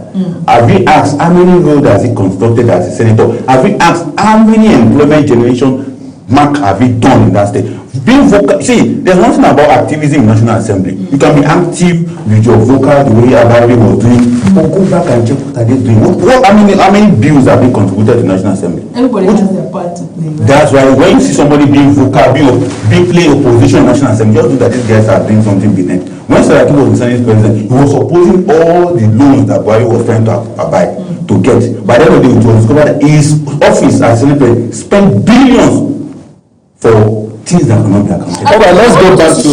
I don't want us to shove away the act of being vocal. Because in itself, it's something. When you are vocal, you live by that vocal. You can't be vocal in National Assembly or anywhere as an activist. Then behind you are living in a different set of life. All right, let's get back to Ibadan a little bit. You were talking about these people are people that have been in power. You know, the people know them. They didn't do anything. Why are they trying to return that? One or two things. Let's talk about what do you think of, the antecedents of Peter Obi in Anambra State as a governor. Then look at Kwankwaso in Kano State during his time as a governor, what he has done and all of that. These people have a fair record to an extent, as it has to do with the dividends of democracy. What do you think if these two people are being fielded as presidential candidate and deputy, as the case may be? Don't you think Nigerians will want to throw their wings behind them? Definitely, Nigeria will vote for them if they see the possibility of these guys working the way they have worked at state level. But it's a different ball game when it comes to federal government, federal level. Different because we're going to be looking at different monstrous issues, challenges that are before you. For instance, you're a governor, you can decide to do, even at the state level that most of us say, okay, they perform. But let's take a look at Kwankwaso, for instance. I know when it comes to educational scholarship, Kwankwaso was the first leading governor in the northern part of Nigeria. And I have a couple of friends who are from Kano State who had the opportunity to earn PhD as a result of Kwankwaso. But beyond that, what else did he do? Also do an urban renewal of Kano Municipal. But what about the other rural area in Kano? What kind of infrastructure did he give them? What about drinking water? Did he give them water? What about electricity? So there are different ways to measure someone's success as a governor. When you come to the federal level, it's a different ballgame. Okay, Obi, many people have asked, what did Obi do? The road he constructed. Well, where are the roads? And he said primary school. Pictures here and there about what he did. But give it to him. People believe in him, believe that he can do very well at federal level, also support him. But when it comes to the federal government level, it's a different ballgame. That's why I say that President Bola Ahmed Tinubu is finding it difficult to even satisfy every Nigerian, because at the federal government level, there are 39 areas you deal with: monetary policy, fiscal policy, foreign affairs, the security aspect, talking about the military, agriculture, education, although education is between residual and concurrently. So there are issues that you will take, particularly the monetary policy and fiscal policy of the federal government. Those are the angle aspect of Nigerian economy. If someone comes into position and is not able to take that drastically, when Tinubu did something very interesting by floating the naira, and floating the naira, what did he take away speculators on the Nigerian foreign exchange? Did people get angry? All our young Gen Z who normally sit at home, normally do speculation on dollar naira exchange rate, they lost out because no money is coming to them. Those of them that invest money in their Bitcoin, they lost out. But meanwhile, that is a genuine policy that would have saved Nigeria from foreign exchange collapse. Take a look at the tax policy that he brought. All this way there have been tax policy in Nigeria, but nobody is looking at it because they are afraid that if I bring tax policy as a president, I will not get the next vote, or Nigeria will be against me. Can they also do similar things in life? And let me give you the example. If Obi comes to power today, can they revive Ajakuta? That's a big monster. So what you're trying to say now is that it goes beyond you coming to presidency. So you want to turn it. You want to say Tinubu right now, the president right now, has the authority and the audacity to do things that no any other politician. Take for instance, somebody like Obi or Kwankwaso will not dare to do. Is that what you're trying to say? No. If they come into the office, they can also do the same, but they have the liver to do it. Ajakuta is there. Tinubu has not revived it. Over 500 billion money is coming. Why is it not alive? Just an example of how monstrous federal level is. What about water? Let me give. What about water for all? Water for all has been promised to Nigerians since 1985. Since 1985, I was less than 10 years old. But up to now, there is no water for all. Housing for all has been promised to Nigerians since 1989 under Abacha. But up to now, there is no housing for all. Road for all has been promised by the rest of it. Where is it? Because when it comes to that particular aspect of dealing with the federal level, and that's why some of us are encouraged that, okay, let us have a decentralized federal structure. And that's why people are saying that one of the best things Tinubu can leave behind is that if we can restructure the political economy of Nigeria, it will be better for him. All right, talking about political economy, let's get to the economic reality of Nigeria as it is right now. When I mentioned borrowing this morning, the first thing that came to Priscilla's mind is Nigeria, because I think the name Nigeria is somehow now be synonymous to borrowing because of the constant borrowing that has come from the federal government. Let's look at economic reality right now. Where are we as it has to do with the state of the economy, taking into cognizance debt and revenue? If we are borrowing and there is enough revenue coming, all right, right, that will be able to pay off our debt. It's not an issue. And the economy is stable and Nigerians are doing well. So what's your assessment of the economic reality as it has to do with debt and revenue? To pay our debt. Definitely we are into that trap already. Although this will still take back to the historical perspective of Nigeria from independent era. How did we get into this kind of shenanigans of economic policy? It take us back to colonialism, take us back to far era in the 1800 to 1900 to 24th century. We're approaching 22nd century very soon. So it goes back to how did Africa emerge? How did Africa get into the trap of international economic development? For me as a political economist, I don't just talk about economy, I will take historical perspective. And although, so because of time, I know we need to manage our time as a media. So a modest history of Nigerian economy goes back to 1999 when democracy came back. When democracy came back, what kind of economic policy did we choose? We went through and we embraced between good institutional economic policy, imperialist economic policy. We're talking about the IMF World Bank reform agenda that put major that suggests that the government need to take away its productivity and activity off and allow private investors to take it, which is quite interesting that we also need to take a look at that. But going back into how that has been very effective is where we have issue, where we want to talk about the debt to revenue challenge. And now when we talk about debt to revenue, first and foremost, an apology to people who are angered that we are borrowing. It is the way of the economy of the world. Global economy encourage borrowing. Even as individuals as we are, when you sometimes you go borrowing every AK market today. Even as individuals as we are, sometimes you go broke and you say, guy, urgent 2K. You know, that's not borrowing now. Urgent 2K is not borrowing. At a point in time, you have to pay back in one way or the other. So what I'm trying to say is that from economic perspective, from the modern economic perspective, borrowing is not a problem. But guess what? For me, most Gen Z are now angry about borrowing. They should go and, because when you talk about borrowing and revenue, it's good to carry out intervention on this kind of discussion by looking at perspective across the world. From the world power like the US, the France, and the rest of them, are they borrowing or are they not borrowing? They are borrowing. Or are they managing their revenue to borrowing? Different ball game. They come back to Europe. Europe, we have resource-rich nation like Nigeria. Are they borrowing like Norway, like Russia? They are borrowing, but they ensure that their debt to GDP is below 50. Like the US, the China, their debt to GDP is over 150%. Meaning they have borrowed so much, but they have a way of marking it out and making sure they prepare and pay that debt. Now, it comes down to Middle East, like UAE, Saudi Arabia. They're also a resource-rich country like Nigeria. Are they borrowing? Yes, they borrow. What kind of borrowing are they doing? Investment-driven borrowing for capital project. Then come to Africa. In Africa, debtor in Africa, followed by South Africa, Morocco, and Congo. What is the rate of their debt to GDP? It's over 100%. For Nigeria, what's the ratio between Nigerian debt and GDP? It's 32-33%. But are we saying that we should keep borrowing? Not really, but let us contextualize why we should borrow. Now, majority of the countries that borrow, they borrowed for investment-driven profit, paying back their debt. But in Nigeria, we borrow to spend. We just borrow for frivolous activities. But it's recently we begin to see that government is now borrowing for complete projects that can pay back the loan themselves. And that's why we miss it. And that's why when we go back to 1999 under Obasanjo era, the borrowing they did, even though people will tell you that I know when Obasanjo borrowed, there was debt relief, there was cancellation of debt, but $12 billion was left that was not cancelled. That 12 billion continued to build up to what we have today at $97 billion.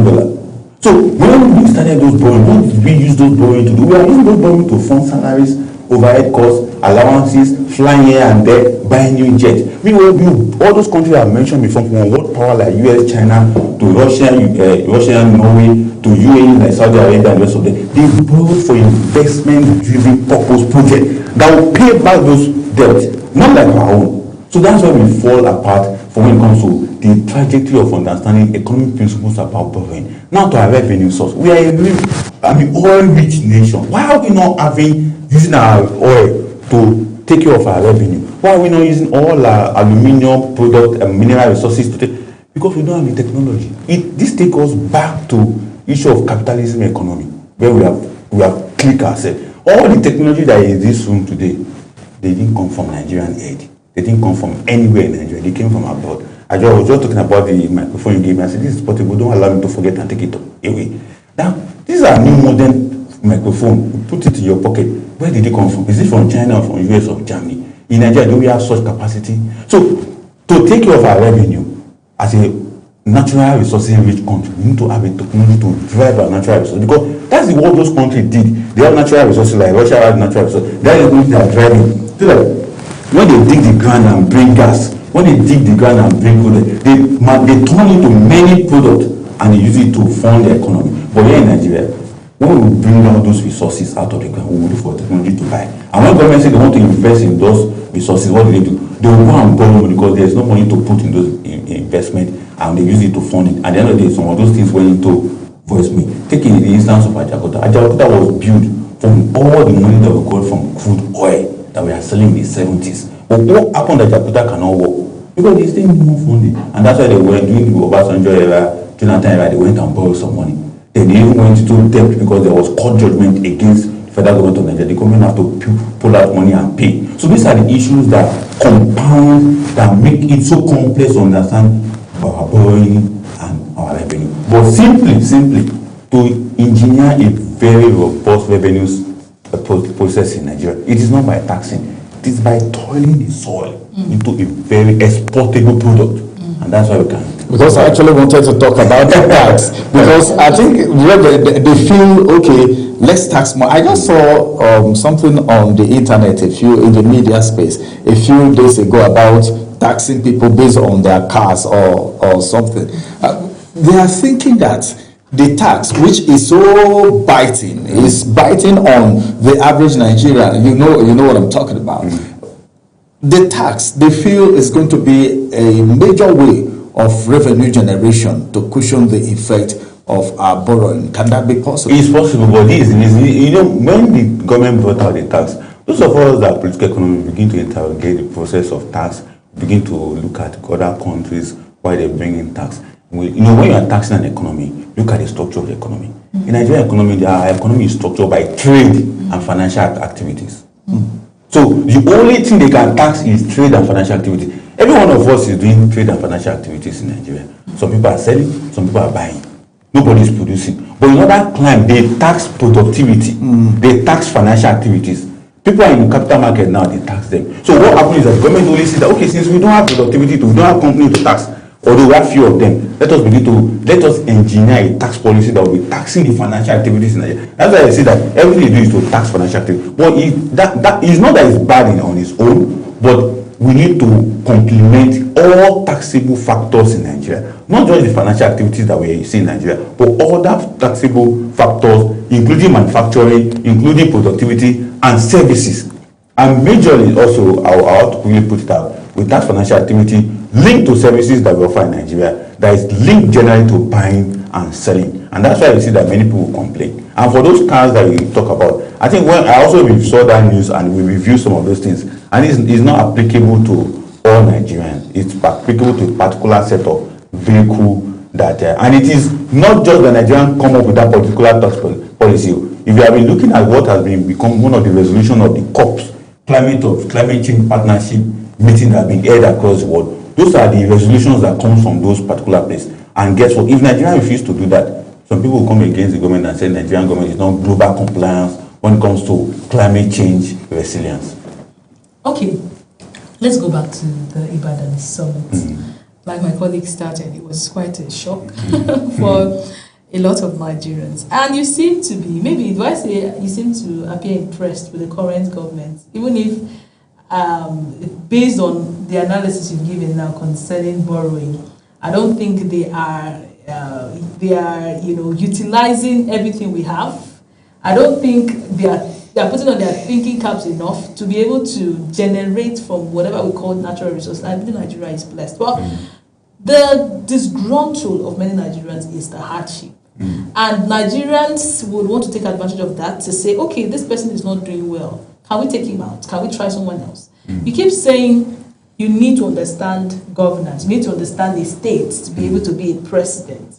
And yet, it looks like every single president that comes in trying to understand. We've never really had a president come in and, shows that indeed they understand this environment and all it takes. It's always either they end up blaming the previous administration and saying it's their fault, why they're not doing this, all of that. They come in, this current president now promised electricity. He went as far, saying that if I don't give electricity, vote me out. Exactly. On that basis, if we decide to try, we cannot hope and pray that he learns on the job. If someone comes in and says, okay, I have been able to grasp what electricity looks like. Leadership is meant to be teamwork. You might not know it all, but you might know people that know what you need or what will make it work. So it's about having to harness the natural resource, human capital, human resources around you. So I don't really believe that a president has to know it all. I don't want to use, and let me not be specific on a particular candidate, but candidates can come to say, I have this aspect, figured out of the economy. I intend to bring so person, analyst, an economic, political economist like you to come into the picture. That is what presidency and leadership should be about, and not one person trying to figure it out. So if Nigerians decide to jump on another person trying to figure it out, basically because that person has been able to figure out an aspect of it. Maybe integrity right now is a currency for us. And we don't want corruption in our system, we want to eliminate it. And we decide to say, okay, let's bring in this person to help us eliminate that aspect. It's not a way to go. It's very good, but let's ask ourselves, are Nigerians ready for those change? You can be ready for those change. I can be ready for this change. Ramsey may not be ready. The other guys in this room may not be ready. Take a good example of anti-corruption crusade that has been carried out. A particular minister under IPC government was arrested. Figures were put out on the money that he stole. Then we saw a divided nation. I was being prosecuted because there was no more in APC. Is that what Nigerians should be talking about? Rather than say, this man, let them try him, no matter who is there. Now, for a particular president to come in and say, we don't want him to learn on the job, can Nigerians be very patient to have him do what he's supposed to do? For instance, Peter Obi normally talk about from consumption to production. Do you know what that means? It means that we're not going to be importing generator anymore. It means that we're not going to be importing any food item anymore. It means that we have to be satisfied with what we have. So for our ladies, our Gen Z who like to have iPod, and it said from consumption to production. And it say, we have a computer made in Nigeria called Zenith. If you want to buy any computer, use any computer, it is only Zenith. And Nigerians ready for that. Try and no, it's not try. Go through their processes with them. Exactly. So until they evolve. So those are the things that a candidate like Obi can come in. A candidate like President Bola Ahmed can also push. But are Nigerians really? So when we talk about Nigeria, I remember I was on your show, Ramsey, some few months back. And I talk about the class in Nigeria. There are 6-layer class in Nigeria.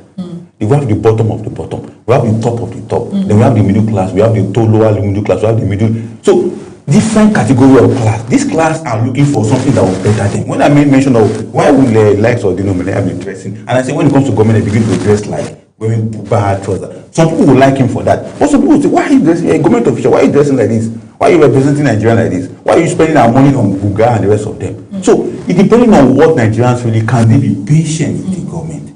Can they be patient with the president? He's not learning on job work. When the president says we want to do this B, A, B, C, but behind all this, do you know what normally comes to the mind of the Nigerian? I don't mind them. They have stooges, they have people they want to impress, they have people that are consultants that will make money from them. And it's true. People make money from government through policy initiative, policy writing, policy development. Like the tax law that we talk about. Do you know within 1 year that this tax law came into place, a lot of Nigerians now are not turning to tax consultants. A lot of Nigerians are now turning to tax experts, to the point that people are now looking for their services. That's what it will bring about. And people who believe in that policy will jump into it and accept it. But in the longer run, can we have a president can have a general interest for Nigeria? And if that president have a general interest for Nigeria, so okay, I'm going to tackle electricity.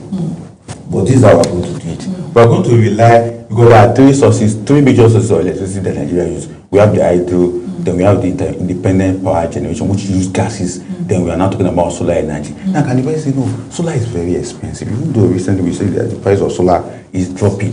But can we just stick to our hydro power? Because that is the most reliable source of energy. And people will say, yes, let's go for hydro. Then someone will say, no, gas is more cheaper, gas is more flexible, gas is more easy. I say, okay, well, let's start with hydro. Before independent power came to us, hydro we rely on the Kandi Dam, all those rivers around. But there will be dry season, the water level will dry, and when flood comes, the place will not. And it's okay, let us go for independent. Let's generate through power generation using gas. But here are the interests. The last incident that we had in Nigeria, most of us that immediately went to a lot of nose-diving information around what happened. There was sabotage in that system. Because government, they said the government is owing them 6 billion. The government said they just carried out a forensic analysis of what we are owing. And they discovered that it was 3.4 billion. And they said we are going to be paying you instrumentally. They went to the capital market and got a bond to pay them. But the guys who are supplying gas and the power generation were not satisfied. They said, no, it's like government have short-changed them. Their money is 6 billion. And they keep asking. And they said, no, government said, no, we're going to pay you 3.5 billion. You are not ready. We're not doing business. And the guy shut down our electricity. Then that's what really happened. For those of us, like Maungo said, in the business and economic media perspective, we did it and we discovered it was sabotage entirely that they did. And what did they do? They made sure that government started paying them their money.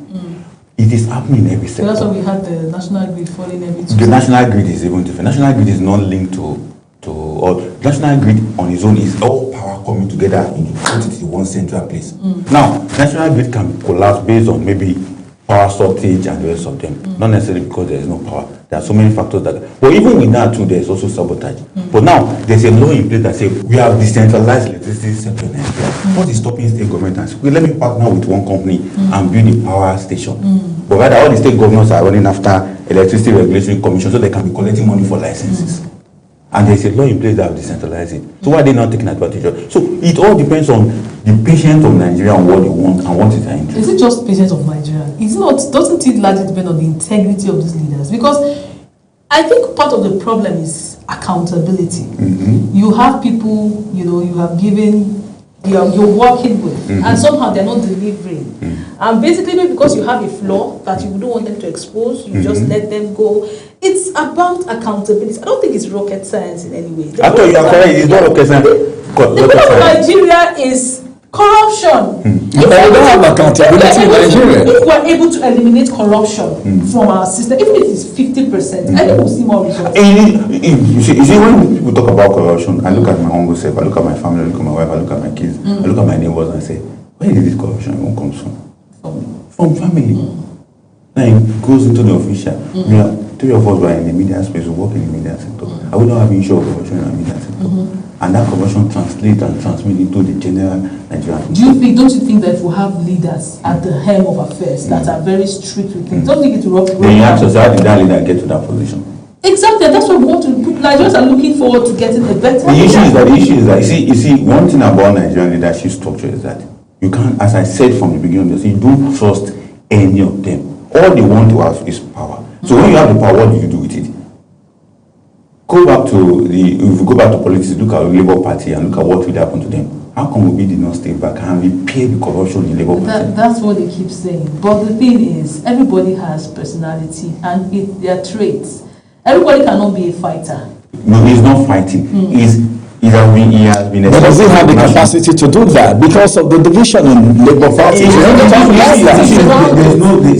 you want to. And the case has been in court. Remove Abure, this and that. Didn't the people who supported the group, the faction supported the group, are they not the one that won the court? No, they won in the court. So why you stay with them and win the issue is that interest. Everybody looking for a soft landing interest that will help them to actualize their political ambitions. And it's not good. As a leader, all 3 of us now can be made leader or head of department, and you see things not working well in your department. You say, no, Oga, please, management should transfer me to another department because I can't solve this problem. You stay there and fight. Let everybody see that you fight, not the one that is looking for easy way out. Although that is easy way out, having to go campus and what about his former party? Why did he leave? I'm not pointing to the fact that he can be Nigerian president tomorrow as expected. We all voted for him. But when that comes to doing it as expected, Center Figo and Center Peter forces will come. That's why Nigeria has a problem. Center Peter forces and Center. Is it the fact that he's able to leave proves to Nigerians that he's not for anybody? He's not someone that is biased. I mean, if you are, if you do not think well to leave a space that is not comfortable based on your principles, it should point to the fact that if you are, to meet with or to have to solve problems with people that are part of the problem, you would definitely ditch them over solving that problem. You definitely choose to solve that problem. So for me, I choose to look at it as someone that maybe has principles, and the principles, nothing stops his principles. So he would rather leave a space and stick to his principles than to stay in a space where automatically would spoil or disrupt his principles. Yeah, exactly. What will destroy his principle? But when he goes to a place that those ones who are his meeting now, their principles cannot work with his principles. Buhari came to power in 2015 and he said, I belong to nobody and whatever. But at the end of the day, didn't cabal sprinkle around him? Tinubu came into power. Are we not hearing about cabals around Tinubu? People though is trying to manage it. The issue is that when the principal did figure like P2B or whoever come into space and say, I want this thing done, what are the interests of the followers? What are they bringing on board? Are The they people who have to do the execution. Are they like him? Can those people use, I won't mention, can they use local precept of drinking tea instead of drinking Chinese tea? Can they take it? Can they say, okay, we're going to be wearing Nigerian fabric? Can we be wearing Nigerian shoe made from? These are the simple things that Nigerians need to understand. Although I'm not disposing that they can't do anything good, but the challenge remains that the interest that follows matters, and the people who are with them matters. After the 2023 election, we started seeing people work with the Labour Party, buying cars, buying houses everywhere. I did not money. I was thinking about that. In National State that was doing the election, people are being owned. Labour Party agents are being owned. They didn't even pay them their their allowances they're supposed to give them for, and somebody was giving the money to go and give them. And these are the people that, and you know what the funniest thing, when they come into presidency, these are the people they will appoint as commissioner, ministers, DG of organization. All right, we're rounding up already. Our time is up. So, economic reality, the current picture of our debt and revenue. 2027 is around the corner. As we try to round up now, what do you think needs to be done? Because a lot of Nigerians are talking about this debt everywhere. Are we on the right trajectory in just 1 minute, or you feel something is wrong as it has to do with our debt and revenue, which mostly translates into economic reality? If you give me 1 minute to answer that question, I will say this. Are we ready to say we don't want to build road anymore? If you say we are not ready to build any road, are we ready to say we want to cut down governance in Nigeria? Because we have to look at that. There are 5 reasons why government will keep borrowing. 1, cost of governance. 2, our low revenue generation. 3, our overhead costs that we put most of our money into. Then the 4th one is about inability to generate and using our natural resources to generate money. And the last part of it is that no politicians in Nigeria is ready to stop borrowing money. They want to keep borrowing. So even if we become into office, you will still borrow. The issue is that you have the challenge of paying whatever it is that has no, because you continue to pay your interest on all the one you are borrowing. And the way you will know one funny thing about this borrowing spectrum in Nigeria is that government is not using internally generated fund to pay back those debts, but they are borrowing money to pay back borrowing, and that's why we are keep borrowing, keep increasing. But the last line I will point is this: if we really want to stop borrowing, then we have to prioritize our development purpose. That's just the thing. All right. Thank you very much, Olamileko Adefolarin. It's been a very wonderful time, everyone. Thanks for joining us on the conversation. We want to move into the second discussion now. Thanks for joining us. Thank you for having me. All right, everyone. It's another time for us to look at some other things in the polity. Well, I don't know, but then I think there seems to be internal wrangling among politicians themselves, which translates to Nigerians. You see, this one is backing this one is backing this one, and before you know, there is confusion, and of course, democracy begin to lose its ground. When we return for the second conversation, we'll look at that issue more. Stay with us.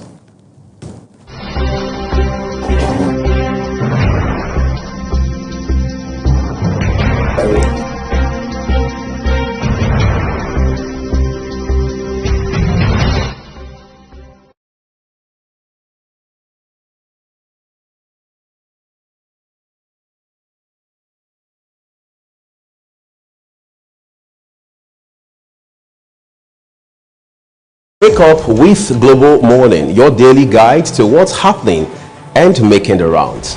We delve into headlines, newspaper reviews, spot-on analysis, policies, current events, real talk, real issues that affect us all.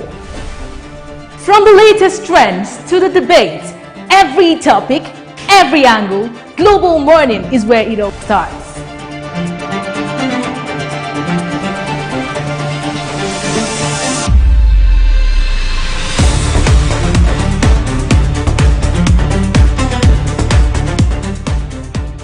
Global Morning, For the latest issues, always on point. watch Global Morning Monday to Friday at 7 a.m. Saturday and Sunday at 8 a.m. on Global Television.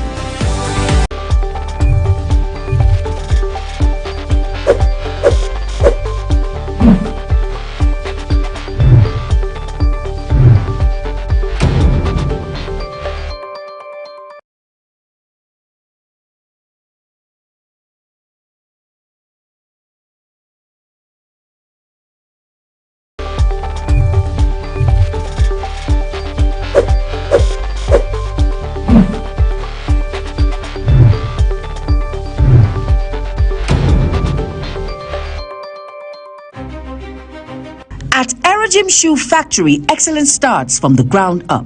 Located at number 1 Pound Road behind Nigeria Correctional Service, Aba, Abia State. We produce 1,500 high-quality shoes every single day. Paramilitary shoes, safety boots, desert boots, ankle shoes, back-to-school footwear. All crafted with state-of-the-art equipment and built for strength, comfort, and durability. For reliable footwear that stands the test of time, choose Aerogym Shoes for better product, strong steps, smart style. For inquiries, call 091-264-53399 or 070-3009-3944 or 080-6573-8374 or call 081-3167-3668. Email info@aerogym.com. Website www.aerogymdesign.com. Aerogym. Walk with confidence. Walk with pride.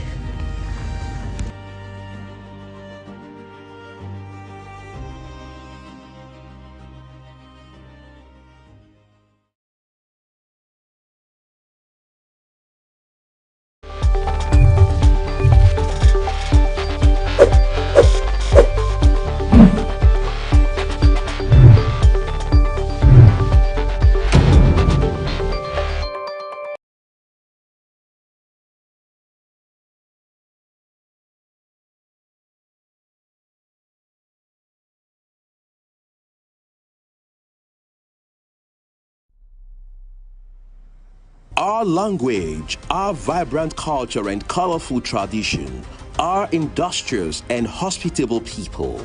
This is Nigeria, a nation that prides itself in abundant human and natural resources. From east to west, north to south, we sparkle, we shine, we have a common bond. Fellow Nigerians, let's do away with ethnic, religious and regional sentiments that divide us as a people. God has blessed us and empowered us to find strength in diversity. Let's make our faith and way of worship our source of unity as we build a nation that stays united. Nigeria, together today, together always. This is a public announcement brought to you by Global Television.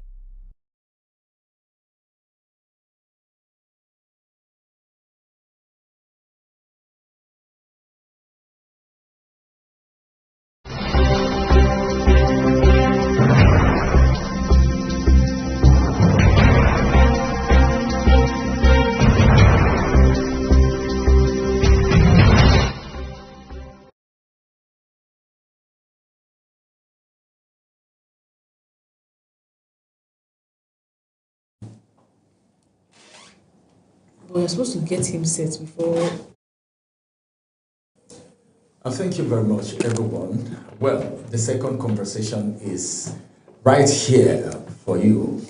Do you know that a lot has happened recently in the media space? Then, what happened in the media space, know that it has happened somewhere else before it's been brought to the media. What do you think about political defamation? Let's take, for instance, the issue of Natasha has been in the front burner. Before now, it was the court cases, all right, here and there, here and there. This is the person that is wrong. This person is wrong, and a lot of issues. First of all, it was with the Senate president. It has been there. People have talked about it. People have reacted to it. The court has been involved and all of that until the Senate president came up to say, well, this Easter message has touched me so much, and every case that I have, I'm going to drop them, all right? And we saw what happened. But today, we want to look at the issue of political defamation, and of course, that of Kogi State is worth looking at, to Natasha being charged to court for defamation and all of that. But these are people that know the law, all right? We have our guest who is joining us on the conversation this morning. He's a doctor, Dr. Pius, all right, Anogray. I don't know if I got that name correctly. Academic doctor, by the way. Academic doctor is going to be joining us via Zoom. It's good to have you join us on the program this morning. Good morning. Good morning. Good morning. Good morning. How are you guys doing?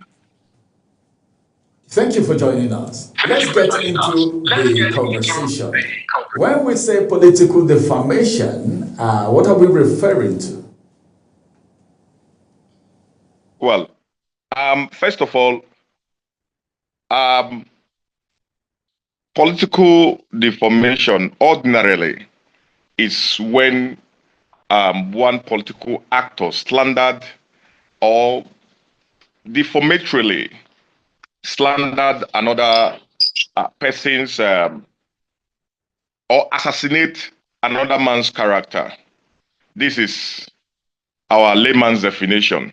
However, political defamation or defamation in the political scene has been viewed as an instrument. It is now an instrument in the modern political scene where a political actor used in devaluing another political actor's image, name, trying to promote their identity. Because we've seen that in the political context, especially in Nigeria today, political defamation, though it is now a crime which is liable to be punished, however, the political elite has not desist from using it. They use it to downgrade, to devalue another actor's reputations, trying to strategize their own political image. So I see it as a tool in the hands of the political elite, not necessary in the hands of the poor masses. It is used. It is a contest now used by the political elite. So despite the law that was passed recently, of course, a lot of politicians still make use of it.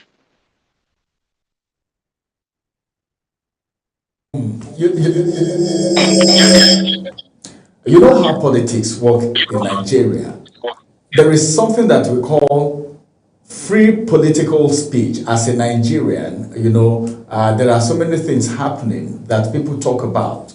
Where do we draw the line when we talk about political speeches? Maybe somebody is not doing well. You see people demonstrating on the street, and you hear people venting their anger, saying so many things. Where do we place all of that?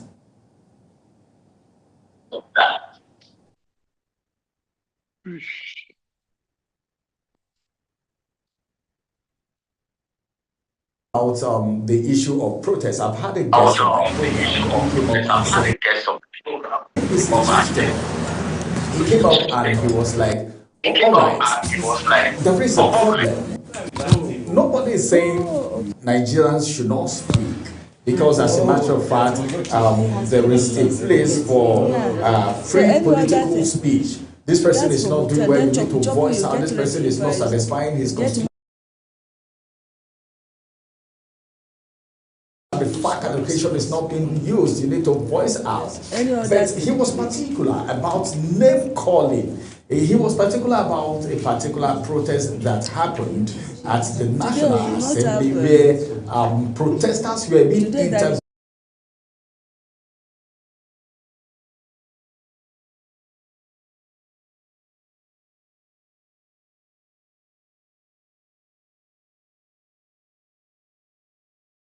And some persons felt like the APC chieftain said, such words cannot even be used for a child, and you're using it for an adult, someone in power and all of that. That amounts to defamation and all of that. But then, as Nigeria is concerned, not even the electorate anymore, we see politicians talking to themselves. Take, for instance, the issue of Natasha and Yahaya Bello and that of the Senate president in the past. So where do we draw the line when it comes to free political speech and defamation? Yeah, thank you. First of all, I want you to understand that there are distinctive line or a clear line between a criticism, especially when it is positive, and that of defamatory or defamation, as the case may be.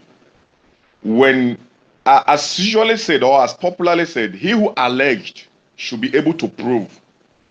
If I said you do this, especially when what I said you did was actually true, and I have the informations or the basics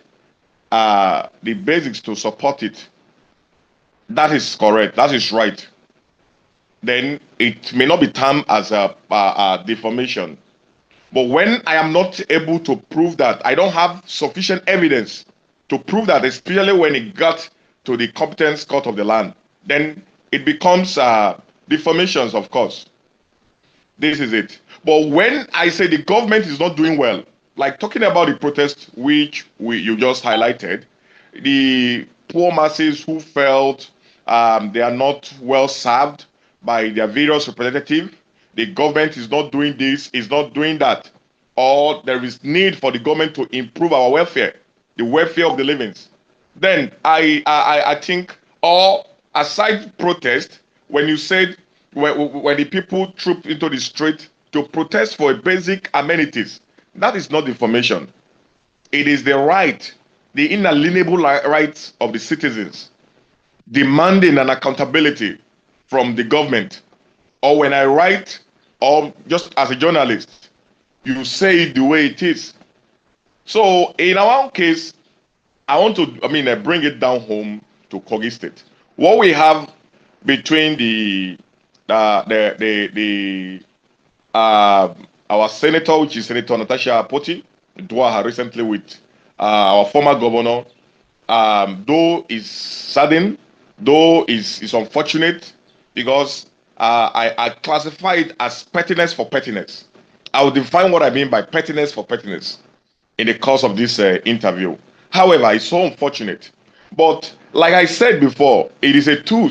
Defamatory statements is now a tool through which the politicians use against each other, just to make sure they devalue the opponent while strategizing their positions.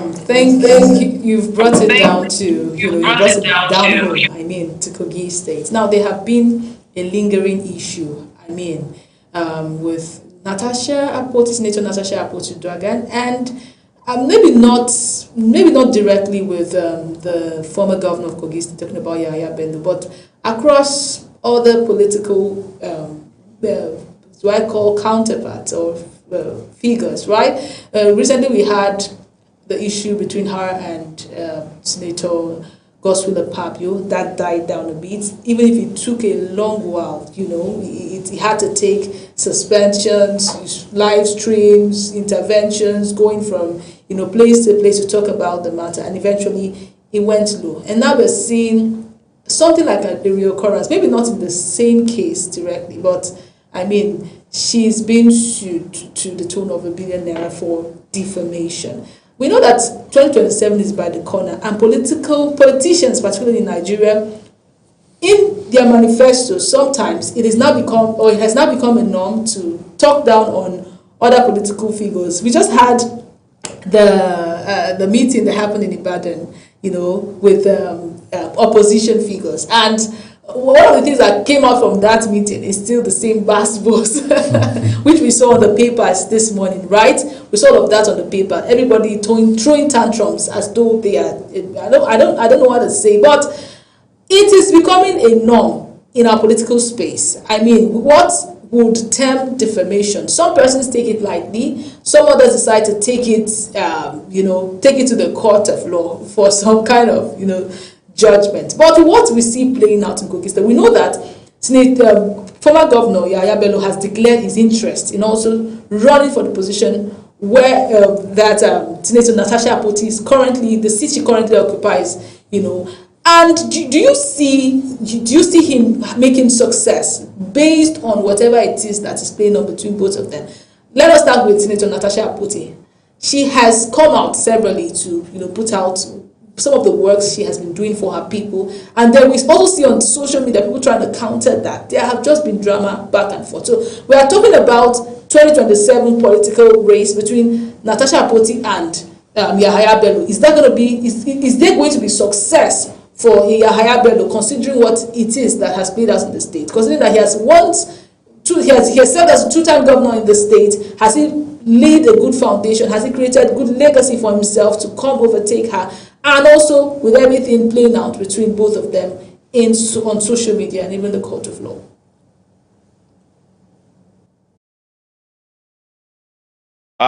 Like I said the last time on this your space, the last interview we had concerning the two gladiators, I do say that it's going to be a 50-50 contest.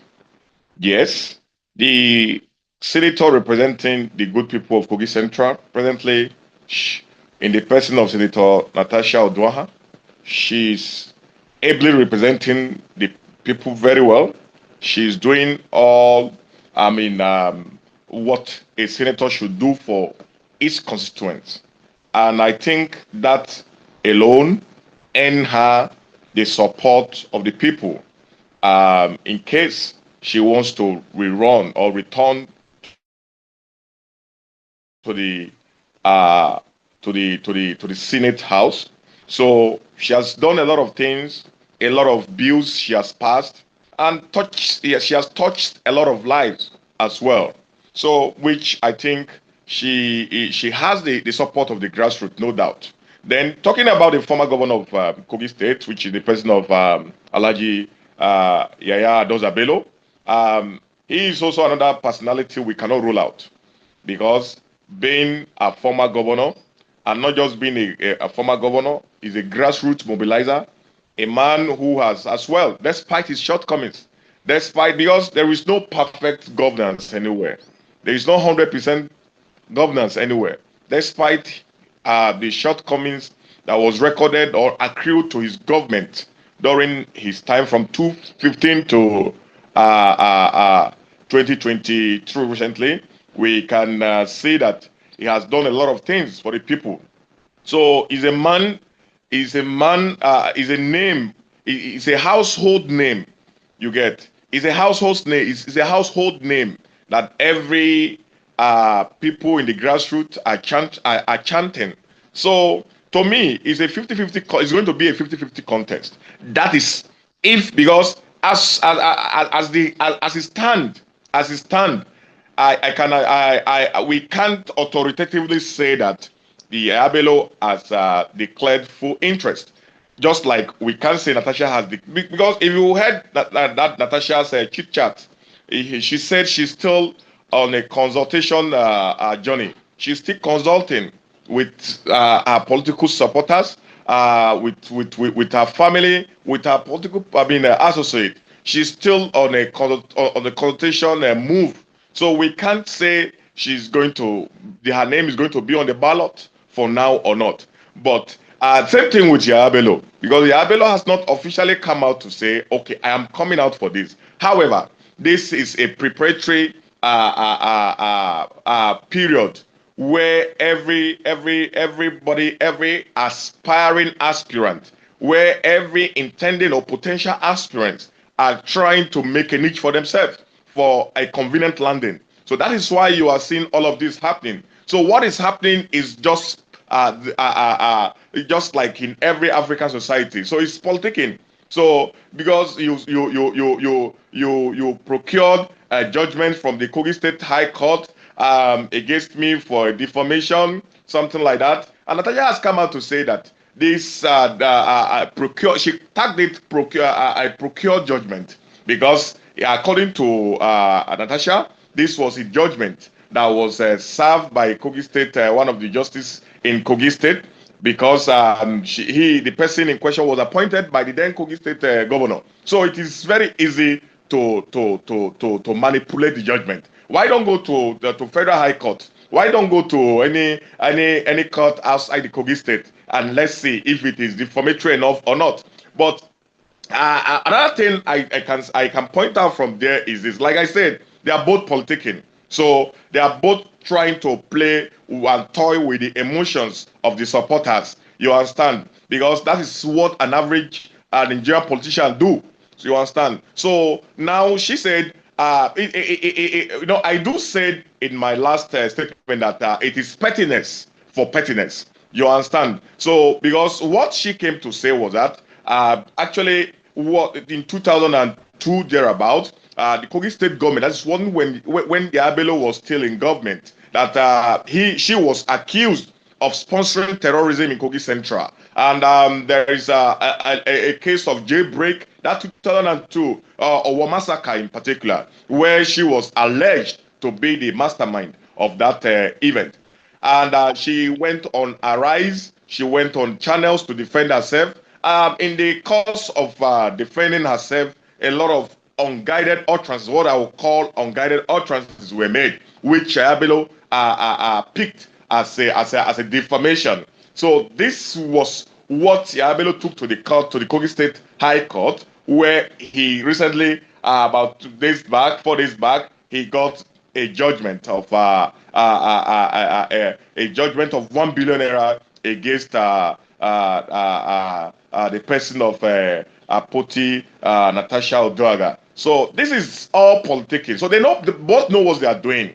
You understand? At the end of the day, I can assure you that all these things will not see the light of the day. So it is all in preparation for 2007, nothing more than that. So I can assure you it is not a case that will see the light of, because Natasha herself has come out to say that, look, you said I sponsor the Owo massacre, I sponsor the jailbreak, the Kuje jailbreak. What about you? A lot of my supporters has disappeared unknown till date. When during your reign as the governor of Kogi State, a lot of issues has happened. A lot of my supporters were killed, were kidnapped during your reign. So who is now? And there was a particular person called Shafiu that was linked to Natasha in that allegation in 2002. So Natasha came out with a picture of the same person standing with Yahaya Bello. So that is where Natasha was referring to, that if actually I am the sponsor, I'm the one sponsoring terrorism, look at the person alleged linked to me is now standing with Yahaya Bello. So who is now the real terrorist? Who is now the real sponsor of terrorism in Kogi Central? So this is the issues they both are arguing.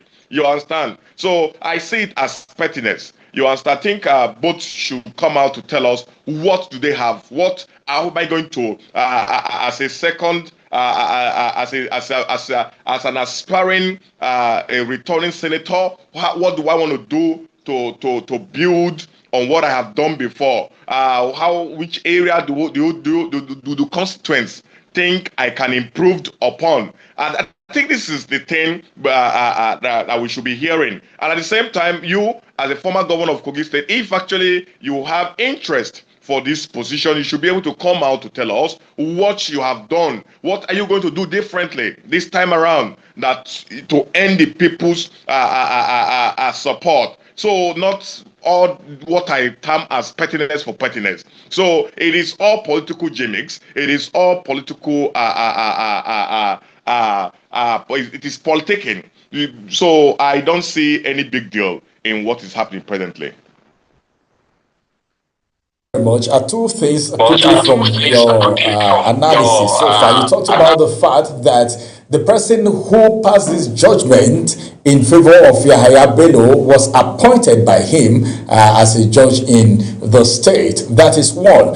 My question now is, this is not the first time we are hearing the issue of judicial interference in politics, and of course a guided or purported judgment as is being alleged by Nigerians. Now, what do you think, or what's your perception of judicial influences in our politics in Nigeria? Because Nigeria these days believe that political offices are being won from the court and not from the ballot. What do you think? What's your perception about that as we look forward into 2027? And you have said, well, all this political defamation are also strategy.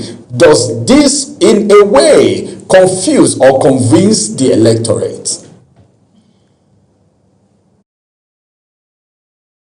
To understand this, that one of the shortcomings of the judiciary is the appointment of